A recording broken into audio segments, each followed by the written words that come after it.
25th, Brooklyn, Atlanta, Orlando, Indianapolis, Houston, and now, yeah. Black Ink Radio. Yo. What up? We on? Yeah, we on. What's up? What's going on, y'all? What's going on? What's up, man? Happy Monday, everybody. Happy Monday, Motivation Monday. Happy Motivational Monday. Meditation. We are back. Can Let's y'all talk hear me? about it. Yeah, we hear you. What's going on, Uncle MJ? What's up, Look Unc? at the shades. MJ is on the moon, one way or the other. Am I on the moon? Too cool for school, man. Too cool. Too cool for school. Hey, we miss you, Uncle MJ. Hey, where you at? I'm out here trying to get the bag. Well, no.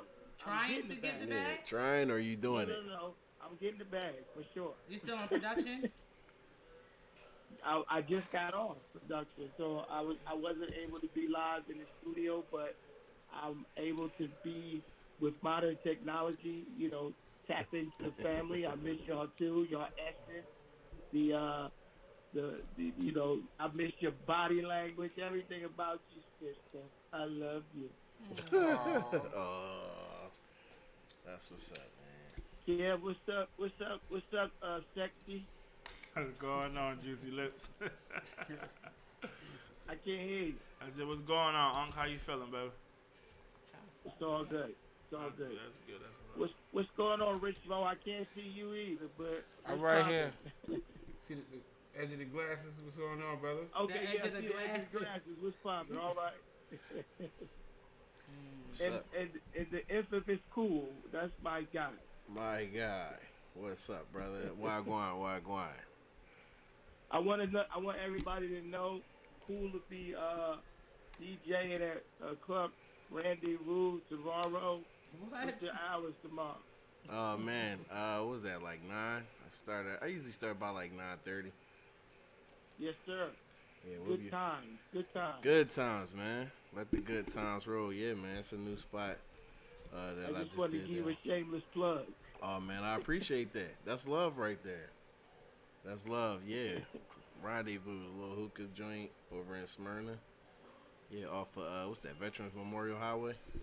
Mm-hmm. Yeah. Is that veteran? No, yeah, Veterans Memorial. Veterans Memorial Highway, yep. In Mapleton. Yeah, so Mapleton, Smyrna. So yeah, we'll be over there about 9:30, 10 o'clock, man. So pull up. Pull up on me. Yeah. But, You got it. I can't wait to hear the topic of the day. We're getting into some music have any today. idea what's happening, so I want to see this him. is gonna be dope. Yeah, we're getting into a few things today. You put it on him? Music, the overall. Just him. yeah. But while we stay true Hey, to y'all, Yes, is on it the bottom possible to get y'all turned up or no? Because I can barely hear y'all. you can barely hear. They just gotta check. We gotta talk up more. Can You hear gotta us speak now? up. That's clear. Can you What hear about that? now? Yeah, I can hear. It's just low, but I mean, it's cool. I mean, I can hear you, but it's just a little low. That's all. Well, got you. But it's cool. Copy. As they say, that's a copy. I'm good though. Is it better? It's getting better? How about there in IG World? What's up, Queen Toya? It sounded like some static, whatever that was, but it's all good. I'm messing that up. Wow. But no, it's all. I mean, do your thing. I can hear. You know. I just realized who that was. Okay. Is anybody else from the family coming on, or it's just me or Sid. what? Who? He's asking me about from the family coming Yeah. Yeah. Well, anybody else? Yeah, I sent the live out, so well, I mean, yeah, but they didn't accept it. Oh no, wait, hold. There you go. Right. I need to come. Yeah, that's perfect. Perfecto. Yeah, I sent it out though, but I ain't get no Nobody else was supposed to be on today. bugs on, but yeah, we here though, so it's the gang. We out here today. So yeah, how about anybody saw the VMAs yesterday? I don't watch that. I didn't see it, but I didn't even know I it was seen on. the. I didn't either. I heard the feedback and I did see some postings. I just seen Michael Black's. Oh, that's where that's from. That's from the Did you see what they did to Michael Black? No, what's wrong with it? Oh, man. I don't watch. I didn't know that was on. I don't watch that stuff. Yeah, Michael Black's and they did him dirty again. that's Well, crazy. they always doing him dirty He though. said his haters have officially Right. chased They, him off the internet. Yo, so they basically swapped my man's face out and put it on Lil Nas X's body. Oh, I think I did. So Lil Nas X showed up. I didn't see it, but dress, right? Or something like he that. showed up in a No, he dress wasn't and a in a suit. dress. It was like a half dress, half suit. Oh, okay, Was it? okay. Yeah, and he was saying he was out here looking like Randy Watson from Coming to America. Coming to America. Yeah, Eddie Murphy. Get your soul. Remember Sexy Sexual Chocolate. Chocolate? Oh, Sexy oh chocolate. yeah. Yeah. I'm slow. Sexual Chocolates. Yeah, so he was looking like that. And, Children of the future. I didn't Yeah. see it. You watched Teach it? them well and let them lead the way. I Okay. missed him. Show them all the way. Yeah. Of pride. Of pride, yes. Yo, he sung that shit. Hey, yo, that's your crazy, cuz. Yo, Oh, shit. He like Lil Nas X on that joint. no, why? He got the pink, oh man, with the rhinestones. Michael. You know Michael Wild In with the his, glasses. You know he wild with his suits, man. Yo, And so he Out of embraces, pocket, he man. embraces Africanness. Nigga So- news. so I want Deep to, dive. I want to throw a question around. I want to ask because you know we got a lot of everybody over here. Y'all, we all music lovers, right?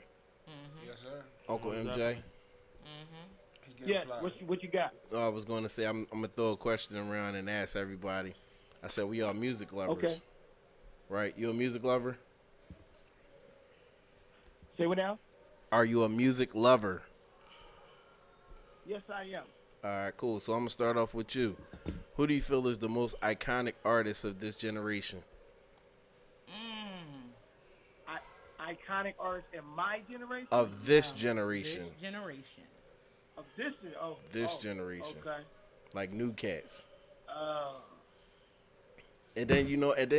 And then it's a two-part question. Everybody's so you say from whatever generation that you're from, and then you say of the current generation. So yeah, who's the current first, and then who was the most iconic of your time? wow. Wow. And we talk about any genre, right? Any genre. Okay. Okay, so that's a good one, man. Put your Damn, thinking that's cap really on. good. Put your thinking cap on. It's so many. It's a ton of them in my generation. Of course, I'm gonna do people that may have that passed away. Of course, it would be. I have a couple, but of course it's Prince, Michael Jackson for me. You know what I'm saying? That's like huge for me. Right, You know what I mean? That's when I came up. They were like the biggest thing next to sliced bread. True. And That white then wheat bread. for here now, for a new generation now, Yeah. I mean, if you go by, I'm hearing this boy Kanye is crazy, insane right now. You know what I'm saying? That's all I keep hearing in the streets. Mhm. I have not heard his album. I think it's a mixed situation. I think some people like. I haven't heard it personally, but iconically, I think he's doing a lot of different stuff, bro. You know what I'm saying? So if you look at it from every aspect of what he's doing, I think that's just my opinion. I think it would be Kanye.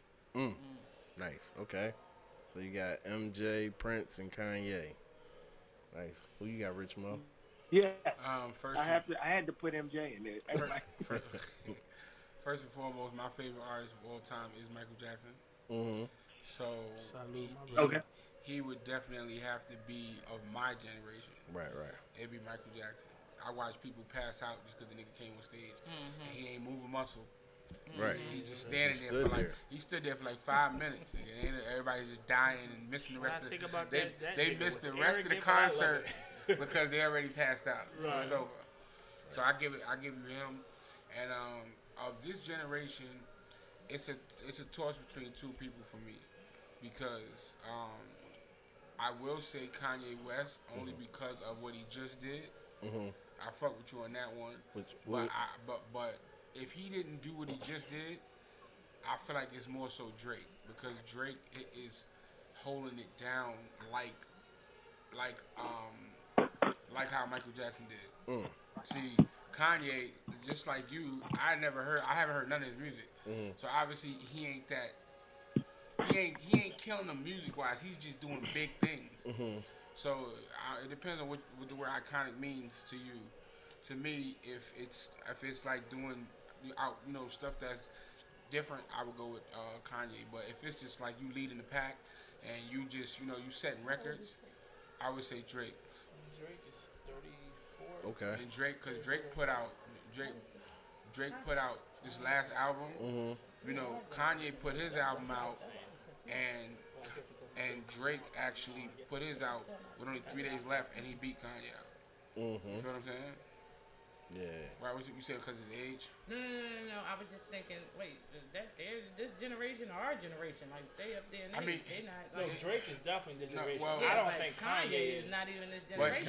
But Kanye is he's relevant in this Yeah, generation. but still relevant. He's still relevant, So I but don't he's think not he's of the this generation. He's generation. 40. So you're saying He's so 40. all right, He's so, out of here. so So that I was changes saying the like question. so I was So saying you're saying like the currently. people- Like currently, he was Like, saying. yeah, so like but he is currently doing the things Right, that I'm saying. but I'm thinking- So I'm asking, are we So he's talking not about X'd out, but his he's age? not. Hey, you know how He just turns keeping out us alive. That's the way I see it. Because Yeah. he up there with I mean, 40 plus. You over there with us. that is He's a just very keeping us alive. But Yeah, he 40 he's plus. not. This not. that's a this very ain't even his subjective generation. thing. Yeah, because I'm asking, are you saying because you could be 70 and be the most Which is iconic true, person but- in this generation? Which is true, but they just keeping afloat. It's really not this generation. That's still saying that our generation of music is winning because they. Yeah, because everybody loves 90s. 'Cause 90s everybody is always loves, winning, But they not doing 90s music. Yeah, Right, but that's but what I'm saying. I'm So just it, saying, I would like, say it's more so about- like you just said Drake because he's still in the 30s somewhere. that's what I was thinking. But Kanye is that's in a different age. I mean, I was thinking that too. The reason why I said it is because regardless of what age he came in, like for instance, Jay-Z, still right? relevant.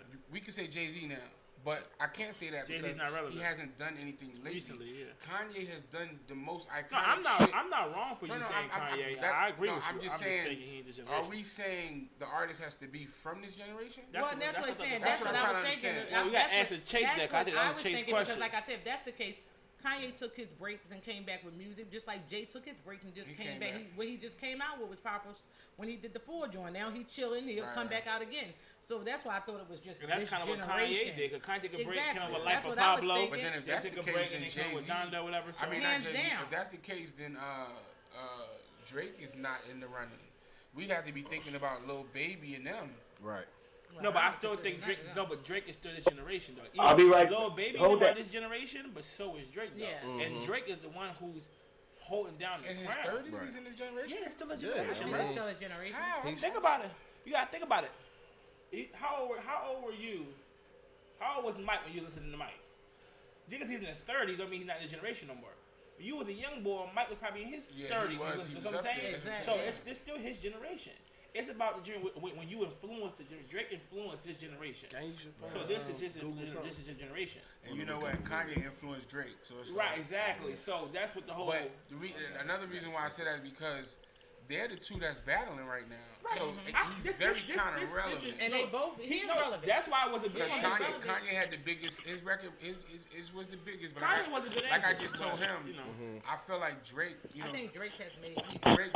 Drake dropped his album halfway through that week Right. and still beat Kanye, that's ridiculous. And you didn't even promote it. Well, for my, I listen, don't even know I nothing mean, about that. I just think Drake has earned the respect of an he artist. did, but I think, but I He's feel, just. He got the They can say award what they want, as the but he got the award yeah. as No, he's artist influential of the decade. no, he's Yeah, like definitely he's- iconic. Like Drake is like Okay. And he's a jerk, and I love He's that. Like, iconic. such- Like, Jesus Christ. listen, He's a, definitely oh, iconic. that But that's- explains everything. but that- He's listen. too sexy. Listen, think about it. You see the name of his damn label, OVO. Oh man. That's October's very own. So if you sign to his label, you're signing a label called October's very own, and that's why it's the owl. Like that's vain. yeah, he been Scorpio. Let's not do that. look at my Hold on, logo. hold on. My You logo said- for my record you label said is it. ours. My name is Rich. You're Listen, right. listen. I have to be mindful that's in my trait. My daddy, Scorpio. Right. I mean, my father's a Scorpio. listen. Hold up, wait a second. I got a question. You said that the OVO is Satan? No. No. You know what? no. I You said left and came I back said- to something totally different. I You said it's stuck on vain. production mode. I said it's vain No, I'm because trying to. I'm Did trying you to say it's understand what Satan? was happening. no, I said it's vain because the name of his record label is okay. October's very own, and it's like not everybody on that label was born in October. Right. You know what I'm saying? I think I got. But see, that's dope, you know how? Because all they doing is putting them into his world. Well, yeah, it's his Right. world. I mean, that's basically what it is, and everybody on their roster. That's what it is. I think for me, for my answer, it's kind of weird because this is my generation. Mm-hmm. So I guess who's the most iconic for this generation? I'm 28. So it's my generation. Yeah. I grew up on Drake. Like I was the biggest Drake fan when he first started. That's when he was hungry. I don't really like him now. He's too poppy for me. I don't like it. He's singing too much. Yeah, I don't like the poppy. I love the singing. No, I love the singing too. Back when he was hungry and he was still starving, that's when I liked it. But now he's too pop world for me. But for me, my favorite artist all the time is Michael Jackson. Listen, me too. I don't care what nobody say. Hey, he's the king of. He's the king of. They call him the king of pop, but he's the king of every genre. He's done every genre, and like. Until I don't care what nobody said. You got some iconic, amazing people, but until you got states putting hospitals on standby because they know you coming, you're not on his level. That's true. That's what they did. Usher sitting back. Usher got they asked Usher. Usher said, "I'm an icon, cool, but I'm not Michael Jackson." Yeah. Nobody's fighting that excited. But listen, when you call somebody the king of pop, you are calling the king of everything because you know what pop is. Popular music. It's everything. It's everything. So they're saying he's the king of pop. Saying he's the king of everything. Yeah, MJ hands down. You feel me? King of everything. That nigga was it, man. Like I mean, y'all said the most influential for right now for this generation. It is Mike Drake. used to send chills. Listen. Most definitely. Yeah. Mike, you went to a concert before? Yeah, I did too. That was crazy. He threw the hat over my head. I almost died. That was a dream of mine. He died before I got old enough. And that's what I'm saying. When you got niggas like straight killers and gangsters who love Mike, bro, it's like you got niggas from like they told a story. Wesley Snipes told a story when they shot I watched an interview with Wesley Snipes when they shot Bad. Michael hired Wesley to be his bodyguard because they shot it in a rough town in New York. Mike was scared. Right. But Wesley was like, Mike, I'm not from here either. But the thing about this is like, Mike had no reason to care because niggas in the hood. Like straight killers. Who's bad? Loved him. Like Mike was good in every hood. Like no matter what, even the most thuggish niggas is like, yo, come on, you good? What you want? Like you straight. Like you know what? Everybody loved him, bro. I try to tell niggas at the end of the day, Michael Jackson. People thought he was soft. That nigga was not soft, bro. He grabbed his dick more than anybody I know in my life. That nigga was not soft, bro. Every chance he got, he was down there. That nigga was not soft. He was not soft, man. Number two, you know what I heard? And this is a little off topic about Mike, but it's kind of crazy, so I fuck with him. I heard he wrote "I'm Bad" for him and Prince. He did. And Prince didn't want to do Prince it. want to do it because he said your butt is mine. Prince said ain't no man gonna look me in the eyes. No, but I'm gonna tell you the most gangster story I ever heard about. It's hilarious. If you go watch it's very funny. I'm like, this was so suspect. I mean, he was a very flamboyant man. He was very flamboyant, but so was Prince. But nonetheless, like the most gangster story I ever heard about Michael Jackson, I heard from Eddie Griffin. I love my favorite comedian all the time. I love Eddie Griffin. He was doing an interview because him and Mike was real close. He said Mike was gangster. Mike bought the Beatles while doing a song with the Beatles. Like he asked Paul McCartney, if you was to sell the Beatles, you selling for? He said I was selling for $60 million. You can look it up on YouTube. Your video, Mike said that's a lot of money. The next day, Paul McCartney come and snapping at Mike saying, "You bought the Beatles." He said, "You said you wanted $60 million. I gave you 64." That's a lot of money. That nigga bought them while doing a song with them niggas. Like Mike is gangster, bro. That's gangster. All right, forgive me for Paul McCartney part of the Beatles. Him and Elton John, they're the main two, right? Not Elton John, no. I thought it was the Beatles. No, John Lennon. John Lennon. There we go. John Lennon. I got confused with John. John Lennon. Okay, I'm sorry. It's John. They both British. Ringo Starr. So they both British and they both John. Elton John. George I got Harrison confused and with the Paul John. McCartney. John Lennon. That's what I meant. So he bought their catalog while they were still bought them. Yeah, he bought them. He bought half of Sony. They didn't even own their own catalog. Yeah, no. Michael bought them up. Roll up. What up, Cali? Beyonce dropped the hit. Mike got paid. He owned Colorado. half of Sony, bro. To own half of Sony catalog. Yeah, that's every time your favorite artist dropped a hit, Blueprint, when that shit went platinum, Mike got paid. When Danger Love went platinum, Mike got paid. Can we get another bomb for that one? Like, Mike was the man, bro. That's gangster. He beat them on the business level. Shout out to whoever owned the catalog and it's going platinum. He was talking about when he was walking away from Sony, saying he was owing only more than 51% of Sony. Like right before he passed, that was a video. That's part of the reason why they put him out. Because he was about to do that. And they put out He was about to do it.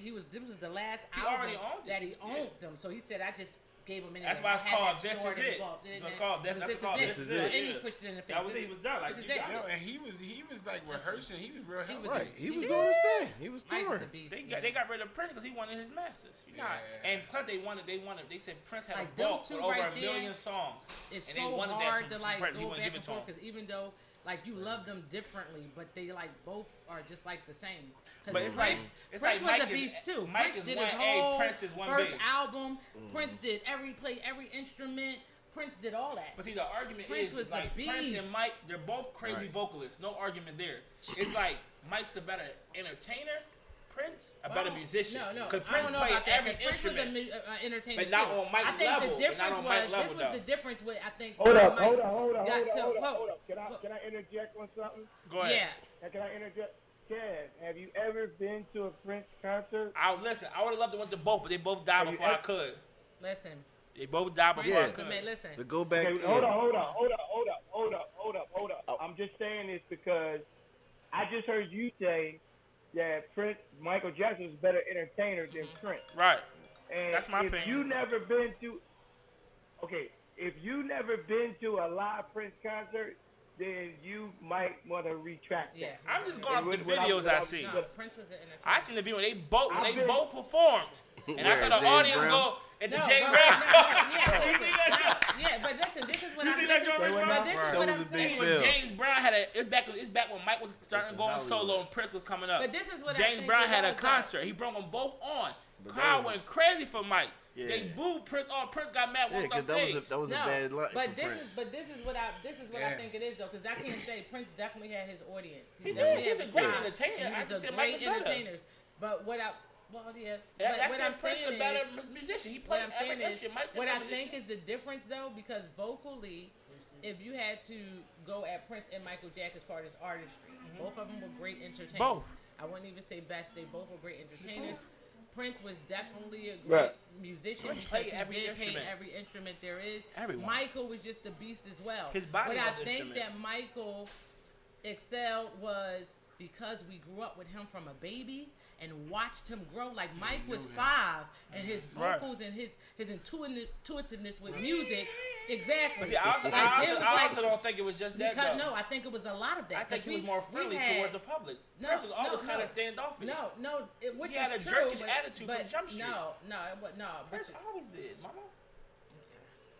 I don't think it was jerkish. I think it was Okay, short can man I complex. interject again? Short man complex. I think it was Yeah, short man jerkish. complex because of how he said they treated him. But at the end of the day, I still feel like we build with Michael from a child. Well, as he had a well. head start. We He had a built. head Then not start. only that, Michael had certain features that was captivating. Michael smiled, you smile. You didn't even know why you were smiling. Like his gift was just ridiculous. I ain't gonna hold you. Listen, That's the only grown man that can make me smile. I that ain't you gonna lie. just start smiling. You like, why I you watch smiling? a video. He smiled. I'm like, why the hell am I smiling so hard? Hold up, I wanna give Sage a chance to answer something, and then MJ, then you go. What? So you were saying about you went to an MJ concert. What was that experience like? Let me tell you before I even answer that experience, how on this show, chivalry is dead because they did not let ladies go first. When I was trying when to they started- segue. I'm Yeah. joking.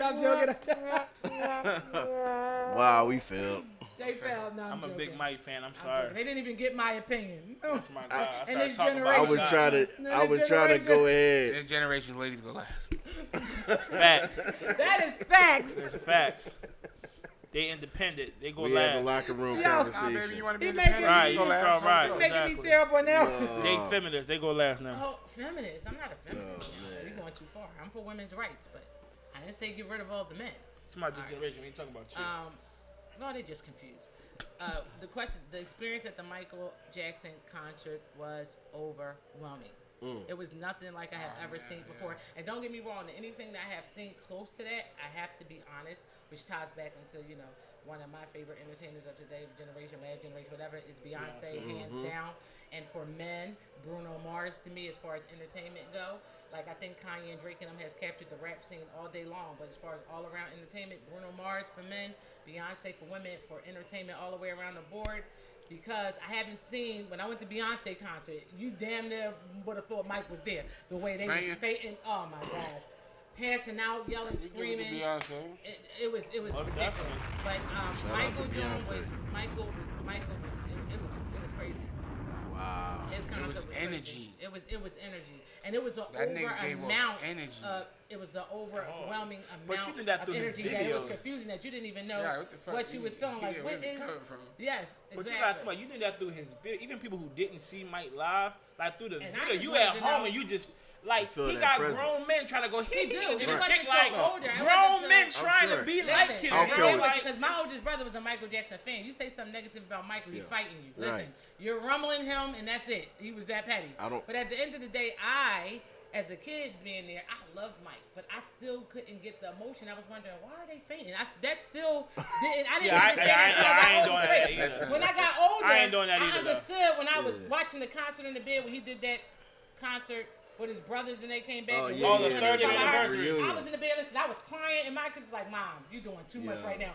I just understood at that Yeah, I ain't moment going why that they far. was I ain't fainting. crying or fainting no grown man. Why they was fainting, but at the concert, I was like, what? These people are really... I'm not. Listen, I had the get it. glove, the jacket, Listen. the microphone. Yeah. Go ahead, Uncle MJ. I don't care how old What's you that? were. I said, go ahead, Uncle MJ. What you got to say, brother? Everybody tried to move. How was on. your experience at a was- Mike He was infectious show? all day long. Yeah. Yeah, or you went to Prince too, Okay, right? so, well, I saw. Yeah, I went with. Yes, I went to both shows. I went to the Jackson 5 show when I was young, when they were young at Valley Forge. Okay. Said when they was young. So that was the first. That was the You showing first your age, time- Uncle that was the MJ, first to the time Jackson I 5? ever seen- MJ, I don't mean to It's cut you. all right. Kevin Yeah. just threw a Kevin Hart moment over here. When you said, you ain't here, when you said, when they was kids, he said, damn, he old. He just did a whole Kevin Hart. I'm sorry, you caught me off guard. I thought you said Mike. You went to Jackson 5? Damn. I said, damn. Oh no, I was trying to give you a little background. Okay. So when I was young, my mom and them took me to the Jackson 5 when they were young. They had were Jermaine older- still? a little older than me, but they were. No, I'm Hey, messing what? with you. I Go mean- ahead. I'm messing with you. Go ahead, Uncle MJ. Yeah, so they were. I seen them in Valley Forge, PA. I'll never forget it.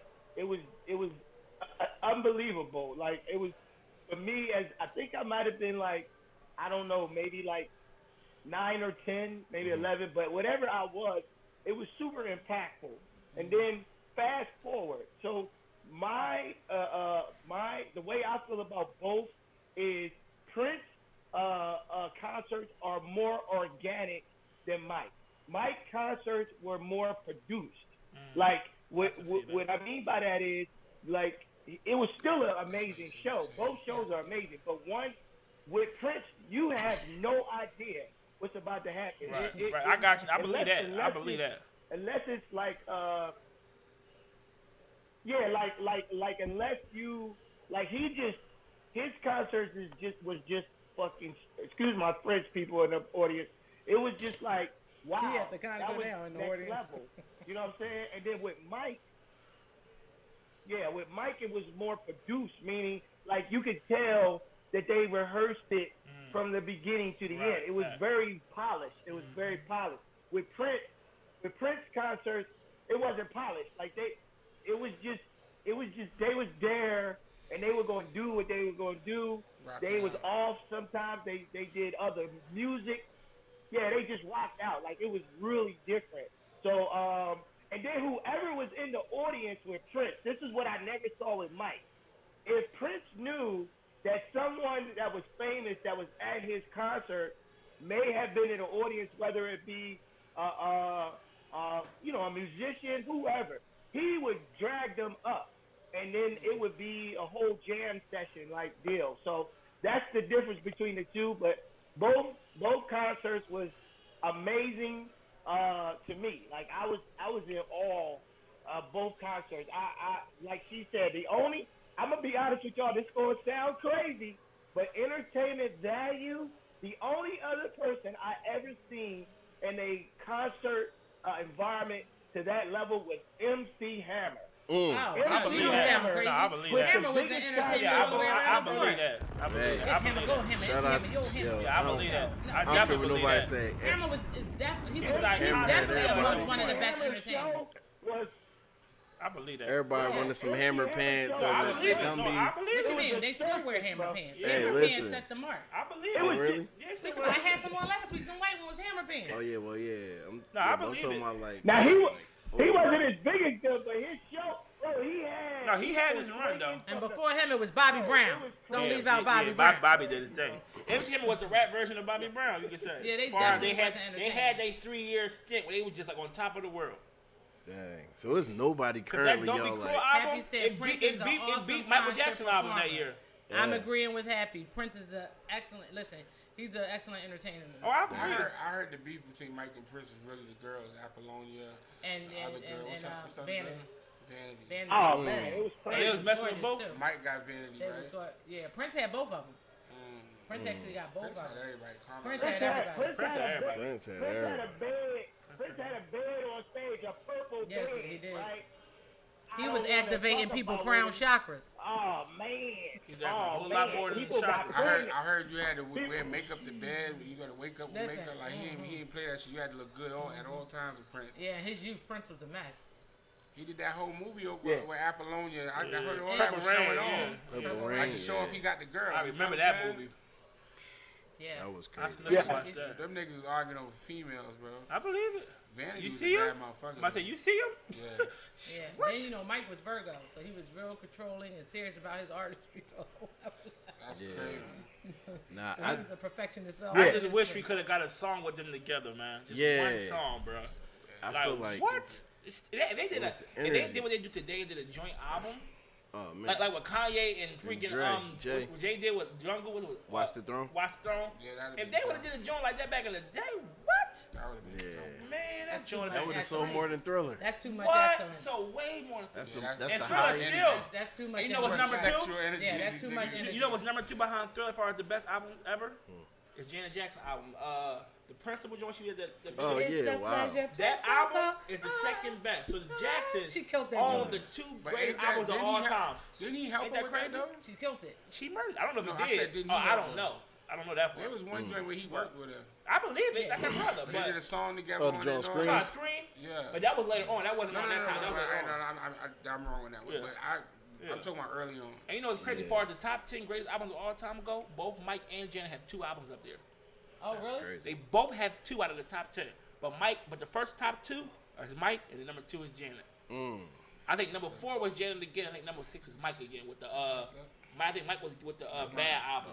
I think Mike with the Bad album was number 6. Oh, Immortal. Somebody immortal. And then Bruce, Ancestors Whitney called me. Houston up there, Bruce Springsteen's up there, Oh yeah, I Oh, like wow. Bruce. Bruce Springsteen's up there. Who USA. out there? Who is your favorite? Rock and Can I roll. say white artist? If you It would don't say matter. rock and roll, I mean, I'd yeah. tell you. By far, like I said, I feel like the most iconic artist to me was definitely, hands down, Kanye. And like I said, just for many reasons. I was, You and like I had Kanye. asked, but no, it ain't even because I like Kanye. It's just like when you think of that word, it's just like I feel like it was just more than music that he influenced people. And I agree. feel like him and Jay-Z were like the most captivating artists. I feel like Jay is definitely because at one point it was like everybody Jay is was in a on their lane by grown man himself. wearing button-ups I just think and Jay is S in a lane dots by and you himself. know what I'm saying. They always wanted to be No, cool. Kanye up there with him. Kanye had everybody Kanye sit wearing at the table. He backpacks said at the table. with the Louis Vuitton, Kanye with is sitting at the the table with Jordans Jay-Z. and polo shirts. Kanye can sit Kanye at the table is with sitting at the Jay-Z. table. Jay-Z is in the lane by Yeah. himself because If you want to do say it Jay-Z as at the long head of the table, as that's Jay-Z fine. do it, that's But Kanye fine. is sitting at the I'm table with him. I'm not disregarding That's all I'm saying. Kanye's Okay. contribution to music. What I'm saying is you have to be in the game as long as Jay-Z been in the game and keep himself fluent and flowing Yeah. the way he's been flowing. Yeah, and fluent but and they're not the consistent same in platinum age. albums to the Jay-Z things. has been killing Jay-Z it for has a huge forever. catalog, but That's all the his thing. albums ain't go platinum. It doesn't matter. He got like now. It doesn't matter. Right You now have over to get into time. quality and But if he quantity. has like Same thing, 12 quality albums and what, quantity is 5 two with different platinum? things, baby. Yeah, in their time. Yeah. And that's what I'm saying. So Yeah. you have to think about that. That matters. They platinum I all didn't the say it time. didn't matter. Right, That's Jay- just- I'm not saying it doesn't matter. It's just like Cisco. Nobody Jay-Z outrated did- the thong song Jay- yet. Nah, That doesn't. that thong song Nobody crazy. has actually beat the thong thong song, song yeah. yet. And That what- joint banned from the and radio. Nothing. It's banned from the The radio. thong They song played was that so damn popular, thong it's song. banned from the radio. You know how big the songs like Cisco was? That was out of that. Why is it banned? Because it was too played too much back in the day. Too much. It was tired. Nobody wanted to hear that no more. It was that was the most song ever played in history. It's a hell of a song. Listen, but my point is that album that to this day still getting him paid crazy. Yes, but my point is to you is Kanye man did the same quality. What I'm saying is the longevity of what Jay have done doesn't compare. All I'm saying is Jay-Z at the head of the table, but Kanye at the table with him. That's all I'm saying. If that's the case, Cisco's at the table. No, you can't. Yes, because that's one versus a plethora. It doesn't matter. The plethora doesn't matter. No, it doesn't. No. Because all that Kanye did still can't top what he did because he ain't retired nothing. It depends on who you ask. That's why I'm saying. That's who you ask. I probably would say Jay-Z would be like one of the most influential. I say he at the top of the table, but Kanye's at the table. No, he's at the table with you because that's your generation. No. At the end of the day, he's not at the table with me, even though I do understand music, but what you're saying is no different from what I'm saying. The point you made, as in saying he's still at the table, based off of you saying he produced more quality and more hits, no, I didn't say produce more quality, more hits. I said he produces him amount. He's up there with him. Far as longevity. So is Kanye at the table with Michael Jackson? Hell no. Okay. But neither is Jay-Z. Okay. Yeah. Prince and Mike got a two-seater. That's it. After them is Luther, Marvin Gaye, Al Green, and them niggas. My point is the longevity of their career. What could almost get Jay at the table is he brought Mike out, and that was kind of crazy. He brought Mike out at Summer Jam. That's crazy. No, yeah. That's because he was cool with Mike. Yeah, but you can't. If that's the case, then you can say Neil at the table because he wrote and produced with Mike. Neil. Oh, listen, they all can get there, but that's not what I'm saying. Because you're basing the quality, but I'm basing this. Michael Jackson's favorite song of Neil was "Go On, Girl." He loved that joke. I'm talking about the fact that they're Neil's at the table. Stay in the game. Oh yeah, niggas sleep on Neil. They sleep on Neil. Neil was the songwriter. They sleep on That Neil. means he's eating right now. Oh, they sleep on Neil. What song he wrote for Mike? I'm not sure what song it was. Neil's a beast. He's a beast. They Damn, what song that he used? Oh my God! But I know he did the Irreplaceable joint for Beyonce. He did "Let Me Love You" by Mario. Yeah, he did a bunch of. I know about that. That was like the first one he ever did. But I didn't like. He used to run around singing it, and I thought that was distasteful.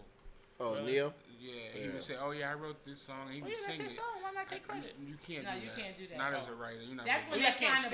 But if you're he'll never go. He'll perform it. No, in his interviews, he'll be like, "Yeah, you know." To try to get recognition. Yeah, he was trying to get himself up. So you telling people you wrote it, and then you sing it. But you taking away the credit from letting the them nigga that they paid you. That paid you. They got to build that platform first. That kind of took Mario down. Yeah. But that's what I was talking about earlier. Not everybody understanding their place. I don't know how much they took him down because he was big at that point. He took him down though. I mean, because you ain't want to hear nothing else from him. That was one of the first artists that was exposed like that, really, for not someone else wrote your song.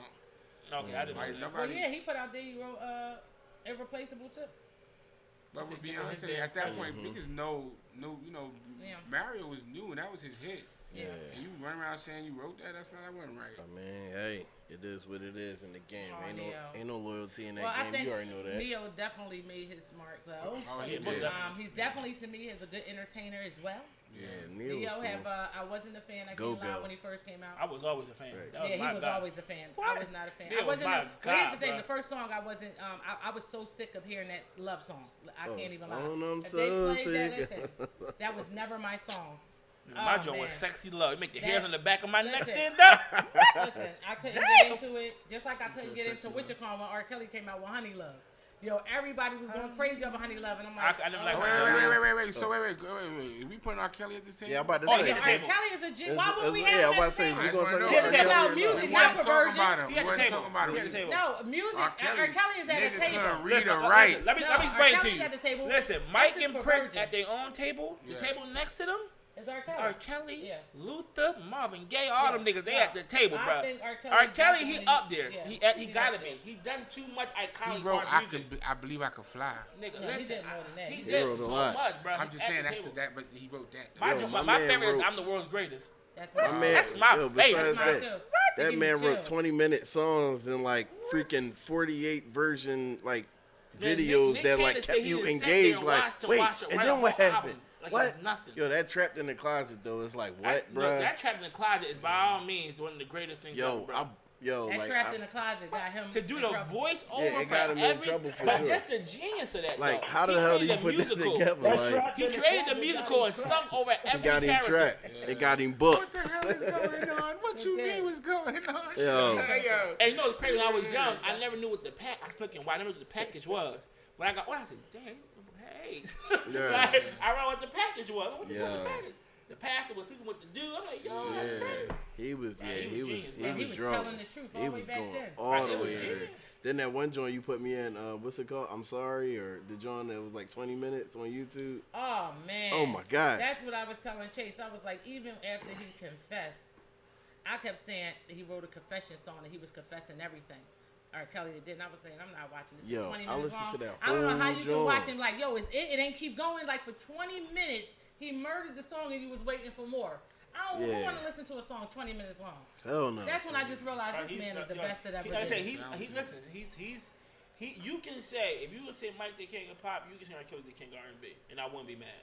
I wouldn't be mad. You can say it. You say what? He's the King of R&B. R. Kelly. R. Yeah, you can say Kelly, it. yeah. Though you got totally Luther, agree. Marvin Gaye, all these greats, but far as we're not talking about vocals, we're talking about far as writing, production. No, listen, it's you no can, argument. You can There's say no it rebuttal. like, I don't think anybody You can will say it. rebuttal. I don't think anybody will rebuttal anything of that nature because absolutely not. there's a whole generation. This generation was made of R. Guys, Kelly. can y'all see me? Oh, What the hell? Wait, oh I Yeah, don't know. how she pop up in there? Yo. Oh, MJ, I thought that was you, dude. How did Lily get up in there, Lily? Oh, What's up, Yellow? the hell? Hilarious. Oh, MJ, I thought that was you. I ain't even pay attention to it. I am under the weather. Hold on, I need to take you off with. They look like Bluetooth. twins. Hold on. Yeah, we about to go live. We about to jump off of this, and then we got a guest coming up. So since we talking about all these artists, Michael Jackson, Beyonce, and all of these goats. R. Kelly. this- Please don't forget R. Kelly. Yeah, this guest actually worked with them and produced some iconic records for these people. So we gonna ask him some questions. Yeah, he And actually The sound did. is yeah, so he the got sound some is really joints. laggy and bad though. Yeah. The what? The sound. Hey, Richmo. The What sound up? is like really laggy and like when Chase is talking, I hear it is choppy. Like That's Oh, probably wow. because you don't have my earphones. That's what I'm Yeah, saying. How 'cause they- we was yeah, straight. I don't. And They- MJ they is have frozen. earphones, so you probably will have to hop out. Yeah. let me see if I put y'all back on Yeah. Hold up. Bluetooth. With Yeah, that. it's the light skinness. It's the He said yellow. It's the yellow. He said. It's the the yellow yellow. for me. The yellow for me. I can't do it. Yeah. I'm not good at this. But yeah, stay tuned again. We got another special guest, Andreo Fanatic Hurd is coming, AKA Billy Lennox. aka Billy. What time we get Billy on? Lennox. So What he time is Billy coming on at 7. Oh, in a few minutes. He's coming on in a few minutes. So, So Lily, I'm not since you gonna on get there, this guy. I don't know how you popped on there, but since you on there, who is your favorite artist or artist that's iconic for you in this generation? Wait, are y'all talking to me? yes. Yeah. It's so laggy. I'm telling you, dang it, I'm not gonna be able to hear y'all. It seems like Yeah. it's so go choppy. ahead. I Hop prefer to off say, and call back. dang it. Okay. All right. Hey, how do I get the people from out of my face? Out of your face. What? How do you get off of MySpace? Rub it down with your finger. Not my face. Just rub it down with your finger. Like Every time I do, go to the top of the comments and drag it down with your finger. Oh wow, his phone freezing. I got Yeah. a question real quick for y'all. Real quick.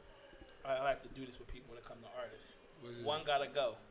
Yep. Oh, I did God. have like this a lot of times. Whitney, Mariah, or Mary J. One What? gotta go. Whitney, Mariah, or Mary J. Bye, For me, Mary. to be honest, Give me I'm sorry, another one. Mariah would Or have to Beyonce. No. Mariah was good for me. Just Mariah three? gotta go. For Bye, me. Mary. Mariah gotta go. Mariah would You have to think go. Mariah? I love No, Mariah. it's not about who's a better It's not singer. about It's who's about a who's better affected singer. and touched you more. Nah, Mary can't Whitney go is nowhere. my favorite female singer of all time. Mary is the queen of R&B. Whitney that is was my easy. favorite of all time. Mary's not going Other than my anywhere. Other than Mary's at the top other than my for me. baby, I need the Mary baby. is not going That was easy. anywhere. I thought we was talking about talent. No, we talking about just far who All right, your favorite hold on. person. Let's ask the live. Sorry, that was easy. Hands Right. down, somebody gotta go. Mary, Whitney, or Mariah. Mariah Carey.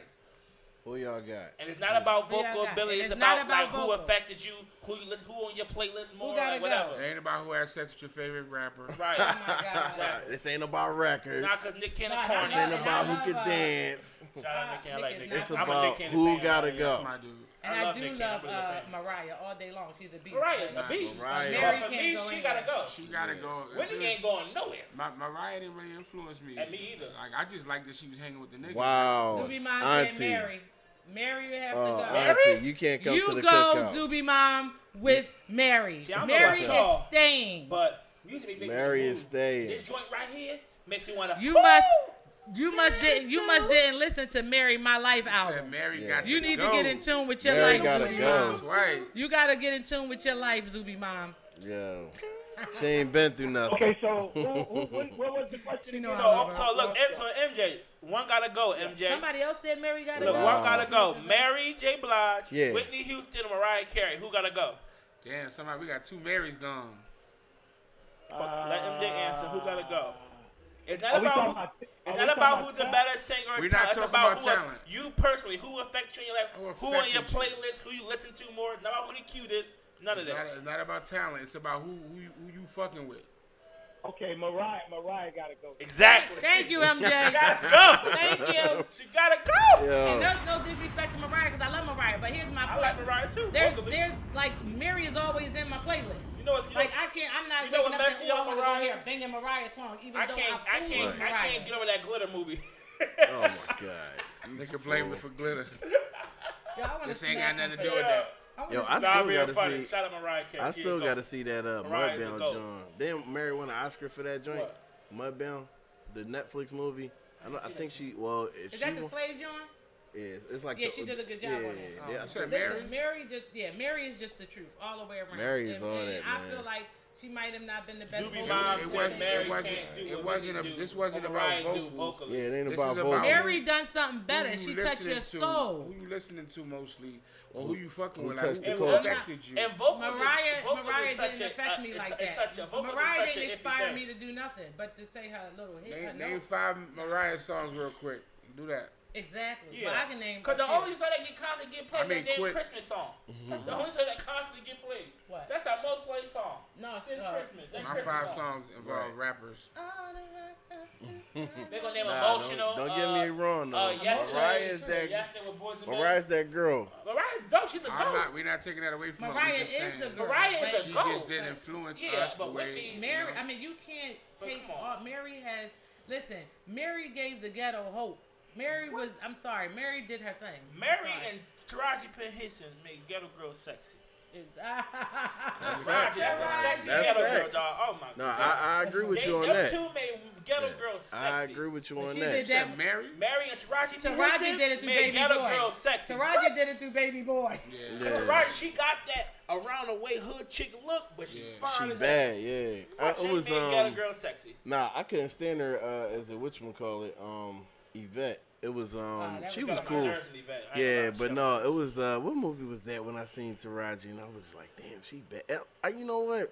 I think it was like when she was like doing them photo shoots and she started to like come up a little me, it was bit. still like And she she man started when she showing got thicker. skin. When she got thicker. When When she was skinny, I ain't like her. When she got thicker, I said, yeah. Cause she used to be out there with around a lot of folks in Hollywood, like when she was coming up with a lot of Philly cats that I know. All right, look, we got 2 minutes. We got to do Yeah. one more. One got to go for the men.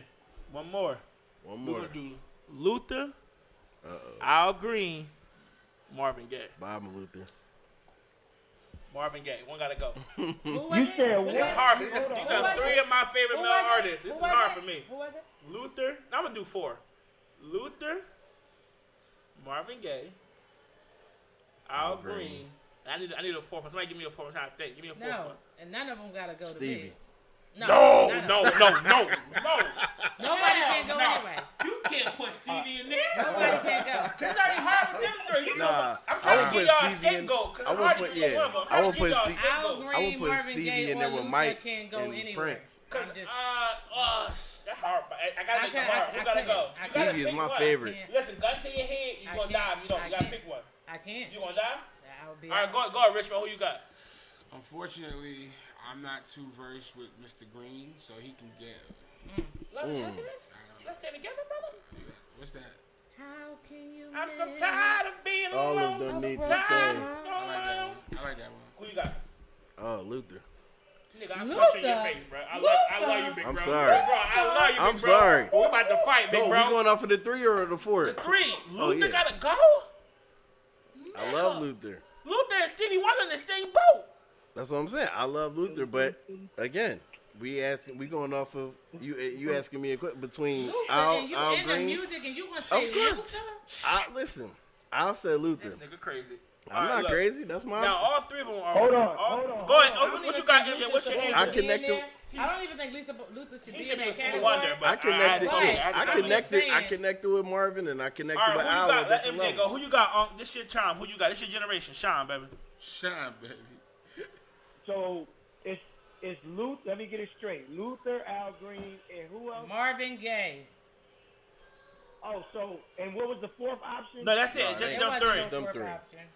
I was trying to get y'all scapegoat. I'm dead. I'm dead. Yeah, I'm with you, MJ. We both dead. We dead. You know what's crazy I'm for dead. me too? I'm with you, dead. MJ. I'm dying with y'all. I can't. I'm I'm dying dead with with y'all. you. I'm dead I'm with dying. you. I can't get rid of any of them. Yeah. I'm dying. Richmo and Chase tripping. Nah. I'm dying. I can't pick one. I'm First sorry. of all, Yeah. those 3 right there. It's 2 icons. That's hard. That's icons. That's tough. I think my first child was with Marvin Gaye. Okay. I think my second. Pause. I'm just saying. Ain't no pause. That's real. Okay. I just picked how you said it. Pause. I'm just saying. I just picked how you said it. Listen, Lil Nas X. I was wondering why you call yourself Juicy Lip. He's the old Nas X, not a little. Listen, That's my granddaddy. first That's child, granddaddy. My first child was definitely Marvin Gaye. Was definitely sexual healing.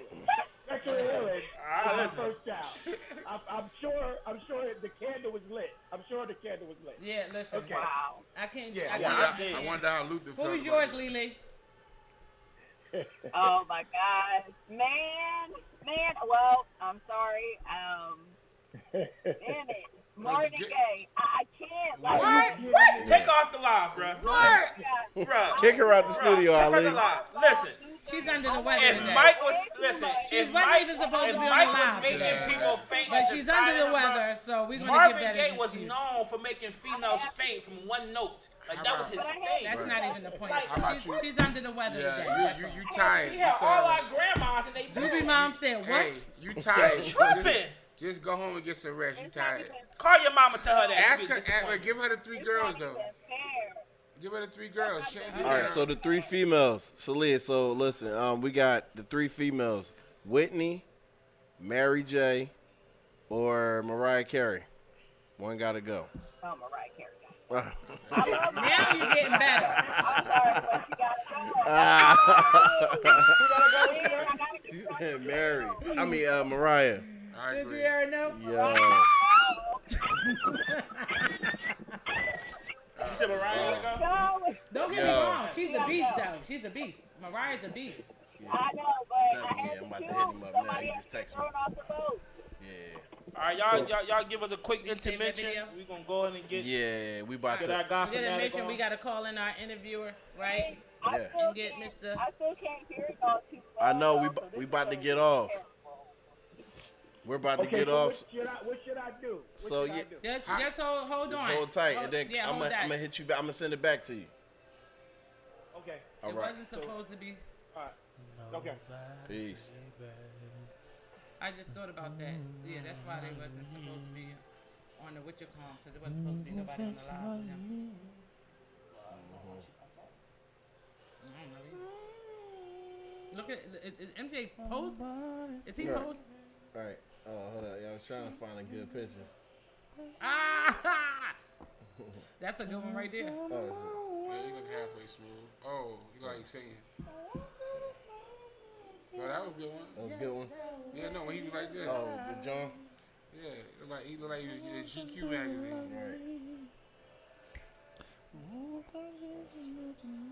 you go. GQ. Damn, what's this episode? Alright, so you're only gonna have, I guess, just leave MJ and don't put Lily back in. Cause I don't want to have all that static. Cause really, nobody's supposed to be on that interview. Right.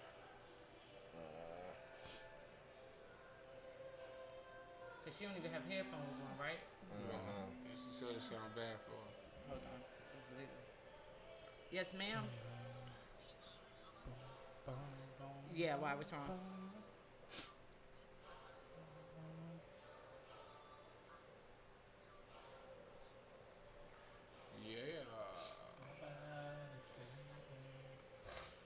Yeah.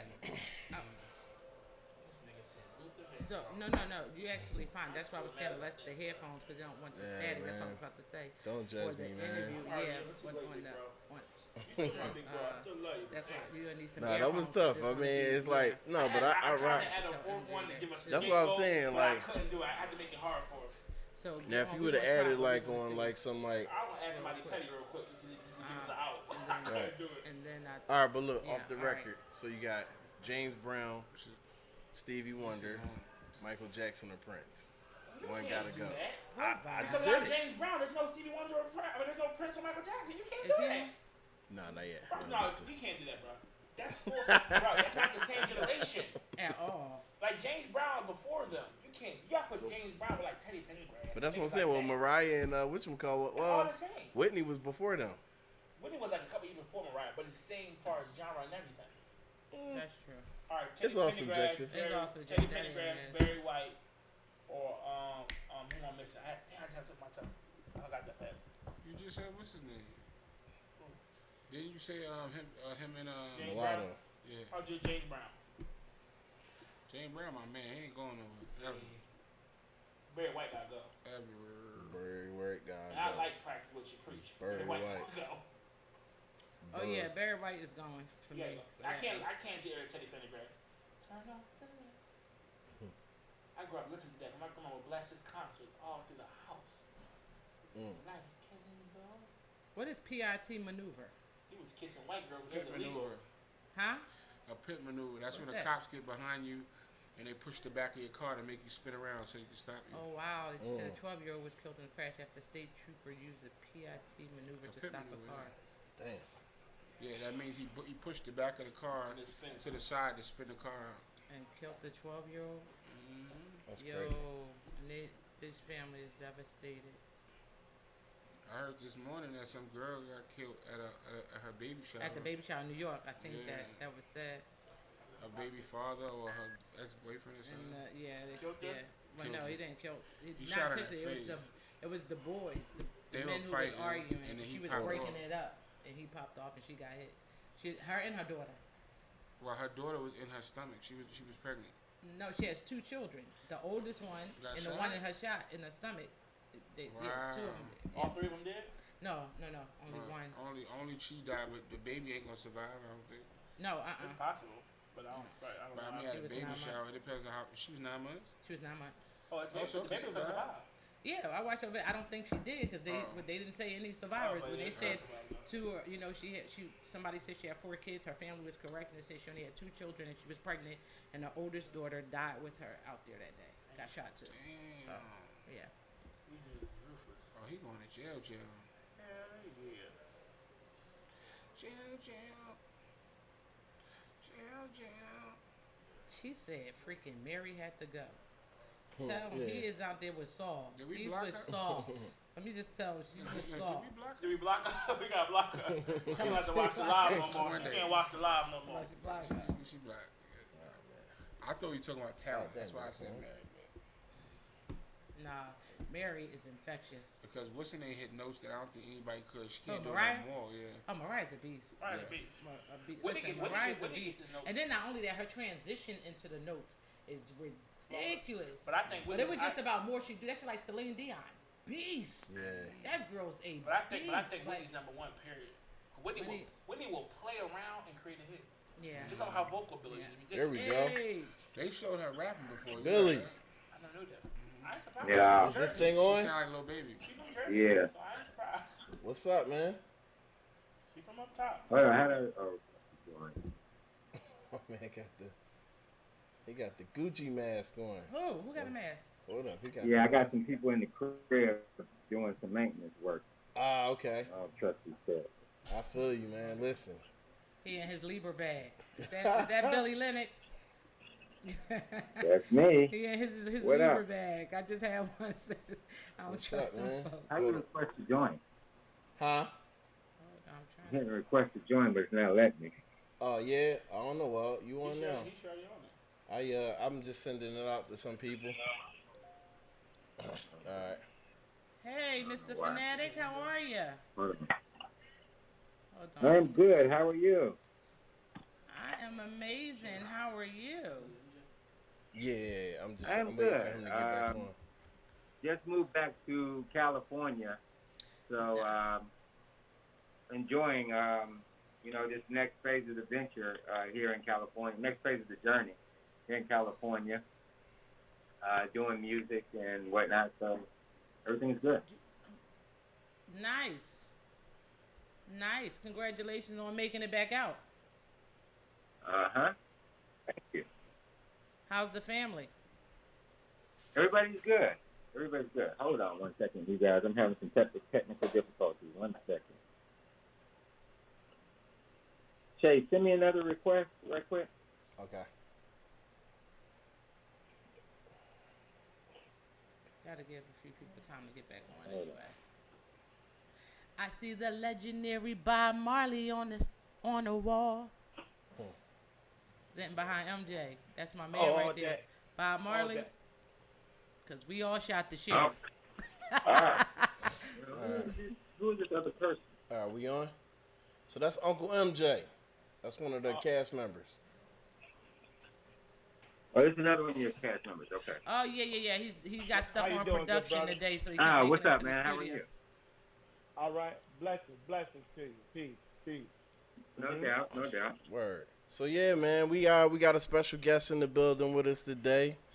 Grammy Award winning, multi-platinum producer. Hey, get that man his flowers. You know what I'm saying? Like, let's give him his flowers. The one and only Mr. Andreo Fanatic. What's up, AKA Fanatic? Billy Lennox. I'm good, man. Glad to be here. Yes. Glad to see you guys doing your thing. It's important that we create these platforms to share information and help each other through the journey because it's not easy to navigate these waters. And so the more information we can share with each other, it makes it easier for the next people that are coming behind us. That's facts. Nice. Oh, that's love. That's love. Facts, Appreciate facts. that, man. Yeah, that's basically what it's all about, man. But before we get into it, you want to give the people a synopsis of who you are? And we'll start with Fanatic before we get into Billy Lennox. Okay. My name is Fanatic. I'm from Greensboro, North Carolina. I am a Grammy Award-winning multi-platinum producer. I produce records for Michael Jackson, Beyonce, Biggie, Little Kim, Will Smith, Boyz II Men, Anthony Hamilton, Raheem DeVaughn, Angie Stone, the list just goes, Blackstreet, it just goes on and on. Everybody I've on been my very playlist. blessed in my career and have been able to work with iconic artists in the history of music, and it's amazing journey so far. Awesome, man. Kevin said you spoke of everybody on his playlist. You said Backstreet. I didn't know you worked with Will Smith. I wasn't aware Yeah, of that. yes. Very early on in my career, I was on the Big Willie Style album. Like Ooh. best-selling album. That's one of his best albums, straight platinum. Willie Style. Yeah, the Yeah. first song on there, right? Shout they know. out to Philly. Shout out to you Billy. already know, yeah, and clap. Will Smith like first 3 albums with platinum. That's crazy. All 3. Yeah. Will's a genius too. No, all I don't I think we gave actually Will think his his flowers. first Can Will 4. get His some first flowers? 4 album went platinum. Mm-hmm. They make fun of his rapping. I'm trying to Yeah. rap like him. Then Yeah, man. he Will. went platinum 4 times in a row. What was that guy? It's the guy back in the day. They said, well, That me, guy? me and Finette, no, he was saying that Will's that guy, but me and you always got that running joke. He was like, man, Will Smith's still your best rapper out of Philly. Will Smith is the biggest rapper listen, to come out of Philly. he is. Yeah, I Meek mean, Mills is doing his But thing, he and and Will Smith big. we've had other artists, State Property and all these other artists come out of there. But Will Smith was the first rapper Black to win a for the Grammy, roots. and he's like the biggest rapper to ever come from Philly. Yeah, that's We true. ain't I doing mean, too bad. He our biggest. I don't care what statistically- nobody says. I mean, if you want to give him as far as his things with that, as far as with statistics and all of that stuff, then yeah. All right, so before we go deep, Fanatic, I'm going to let Chase pose his question. Or was that Kevin? Who started with the female or the male first? That was me. Oh yeah, that was Kev. Okay. Go ahead, brother Kevin. Well, let me ask you. I'm sorry, say that again? We're gonna ask you a question that we was posing earlier on this segment before you got on. We want to get your thought process on it since you work with probably some of these artists. Okay. So let's hope you don't get in trouble. But so look, right, one gotta go. I got a male version and a female version. I'm gonna give you the female version first. One gotta go. Mariah, Whitney, or Mary J. Blige. Who gotta go?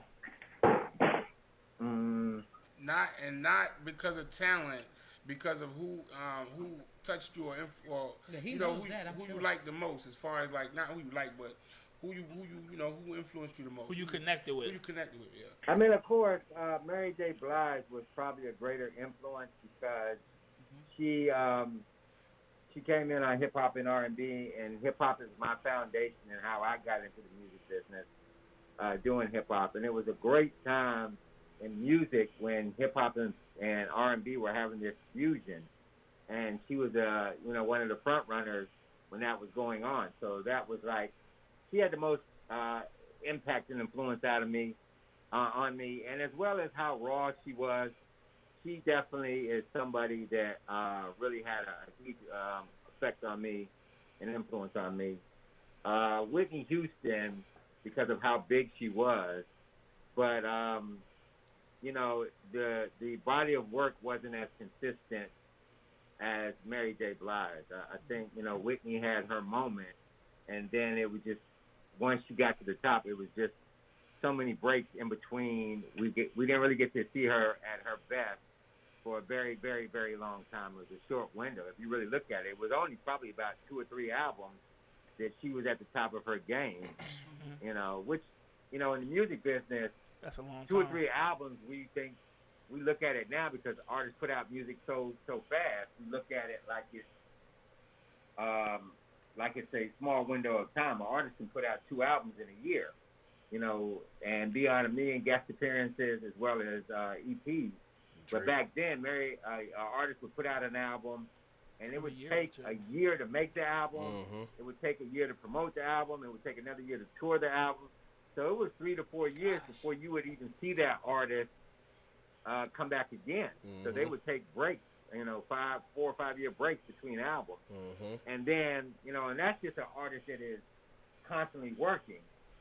That's not an artist that's dealing with personal issues and things like that even slow that process down even more. So it might be 6, 7 years before you see the next Whitney album, and things like that. So, but probably Mary J. Blige had the greatest effect on me, and the one that I really revered the most. Okay. All right, that's good. But the question is, So who going? Who gotta go? Who Who gotta go? Mariah, that was clear. So Mariah's the one who gotta go. Yeah, so Mariah gotta go. Oh yeah, definitely. He's dope. I might think that was He's great. not That was an Whitney amazing breakdown. I appreciate that, but it's like, who gotta go? I'm like, did you just try to talk around the question? Mariah definitely has to go. Yeah. Okay, so now for our. Although I Okay. can't say that. I gotta take that back. Hold up, I gotta take that back. All right, think about it. Hold on. I gotta Got take that back. Mariah, was Whitney, one of Mariah's my a beast, records. but and Mary. She's bringing paper in the house. Oh, Yeah, that I is. you know what? Hey, she bring. Moving Hey, on. you know, What's the, you have a right to be biased for that one, man. She bringing paper in the house. What is the man? Give him the man. All right, Exactly. so for the men, the question for men, who I gotta love Mariah. Okay. All right, so for the men, who gotta go? For the men, you got Marvin Gaye, Luther, or Al Green. Now you got 2 choices: gun to your head. One gotta go, or you just gonna die. Now I'm gonna let you know who picked what. Me and Sid. No. No, Oh, you don't want to influence him? All right, we're not gonna influence you. We're not gonna influence you. Go ahead, do I ain't your gonna try to thing. influence. I ain't trying to influence. I'm just saying. So like I said, gun to your head. You gotta pick one to go, or you gotta die. What you doing? That's a tough one. Those are like 3. I know. That's why I picked. These are icons that we all grew up Listen, on. 3 of my favorites. I'm going with Marvin Gaye because he's the greatest singer of all time. Yo, I always say that. I'm going with Al Green because he just had so much soul. Luther is great, but Luther didn't have the same effect on me as Al Green and Marvin Gaye. So Luther's got to go. Okay, well, hey, man, you said the same thing. Now, I will say this, Fanatic. Me and you on the same page. I tell everybody, my favorite person of all time is Michael Jackson. My favorite singer of all time is Al Green. Like, he is the GOAT. He is the GOAT vocally to me. He thought was the most iconic. All right, that's not him telling my favorite and the favorite his favorite. I'm not influencing him. He got a plethora of musical knowledge in his head. He ain't gonna let me influence him on his music. Like, no. But Marvin Gaye is definitely the GOAT vocally. I don't care what nobody say. Greatest male singer of all time. All right, so the question that was posed earlier, before we're gonna get this out of the way, before we Hands go down. deep, before we get deep, who's your favorite most iconic artist of this generation? Not of our generation, but this generation.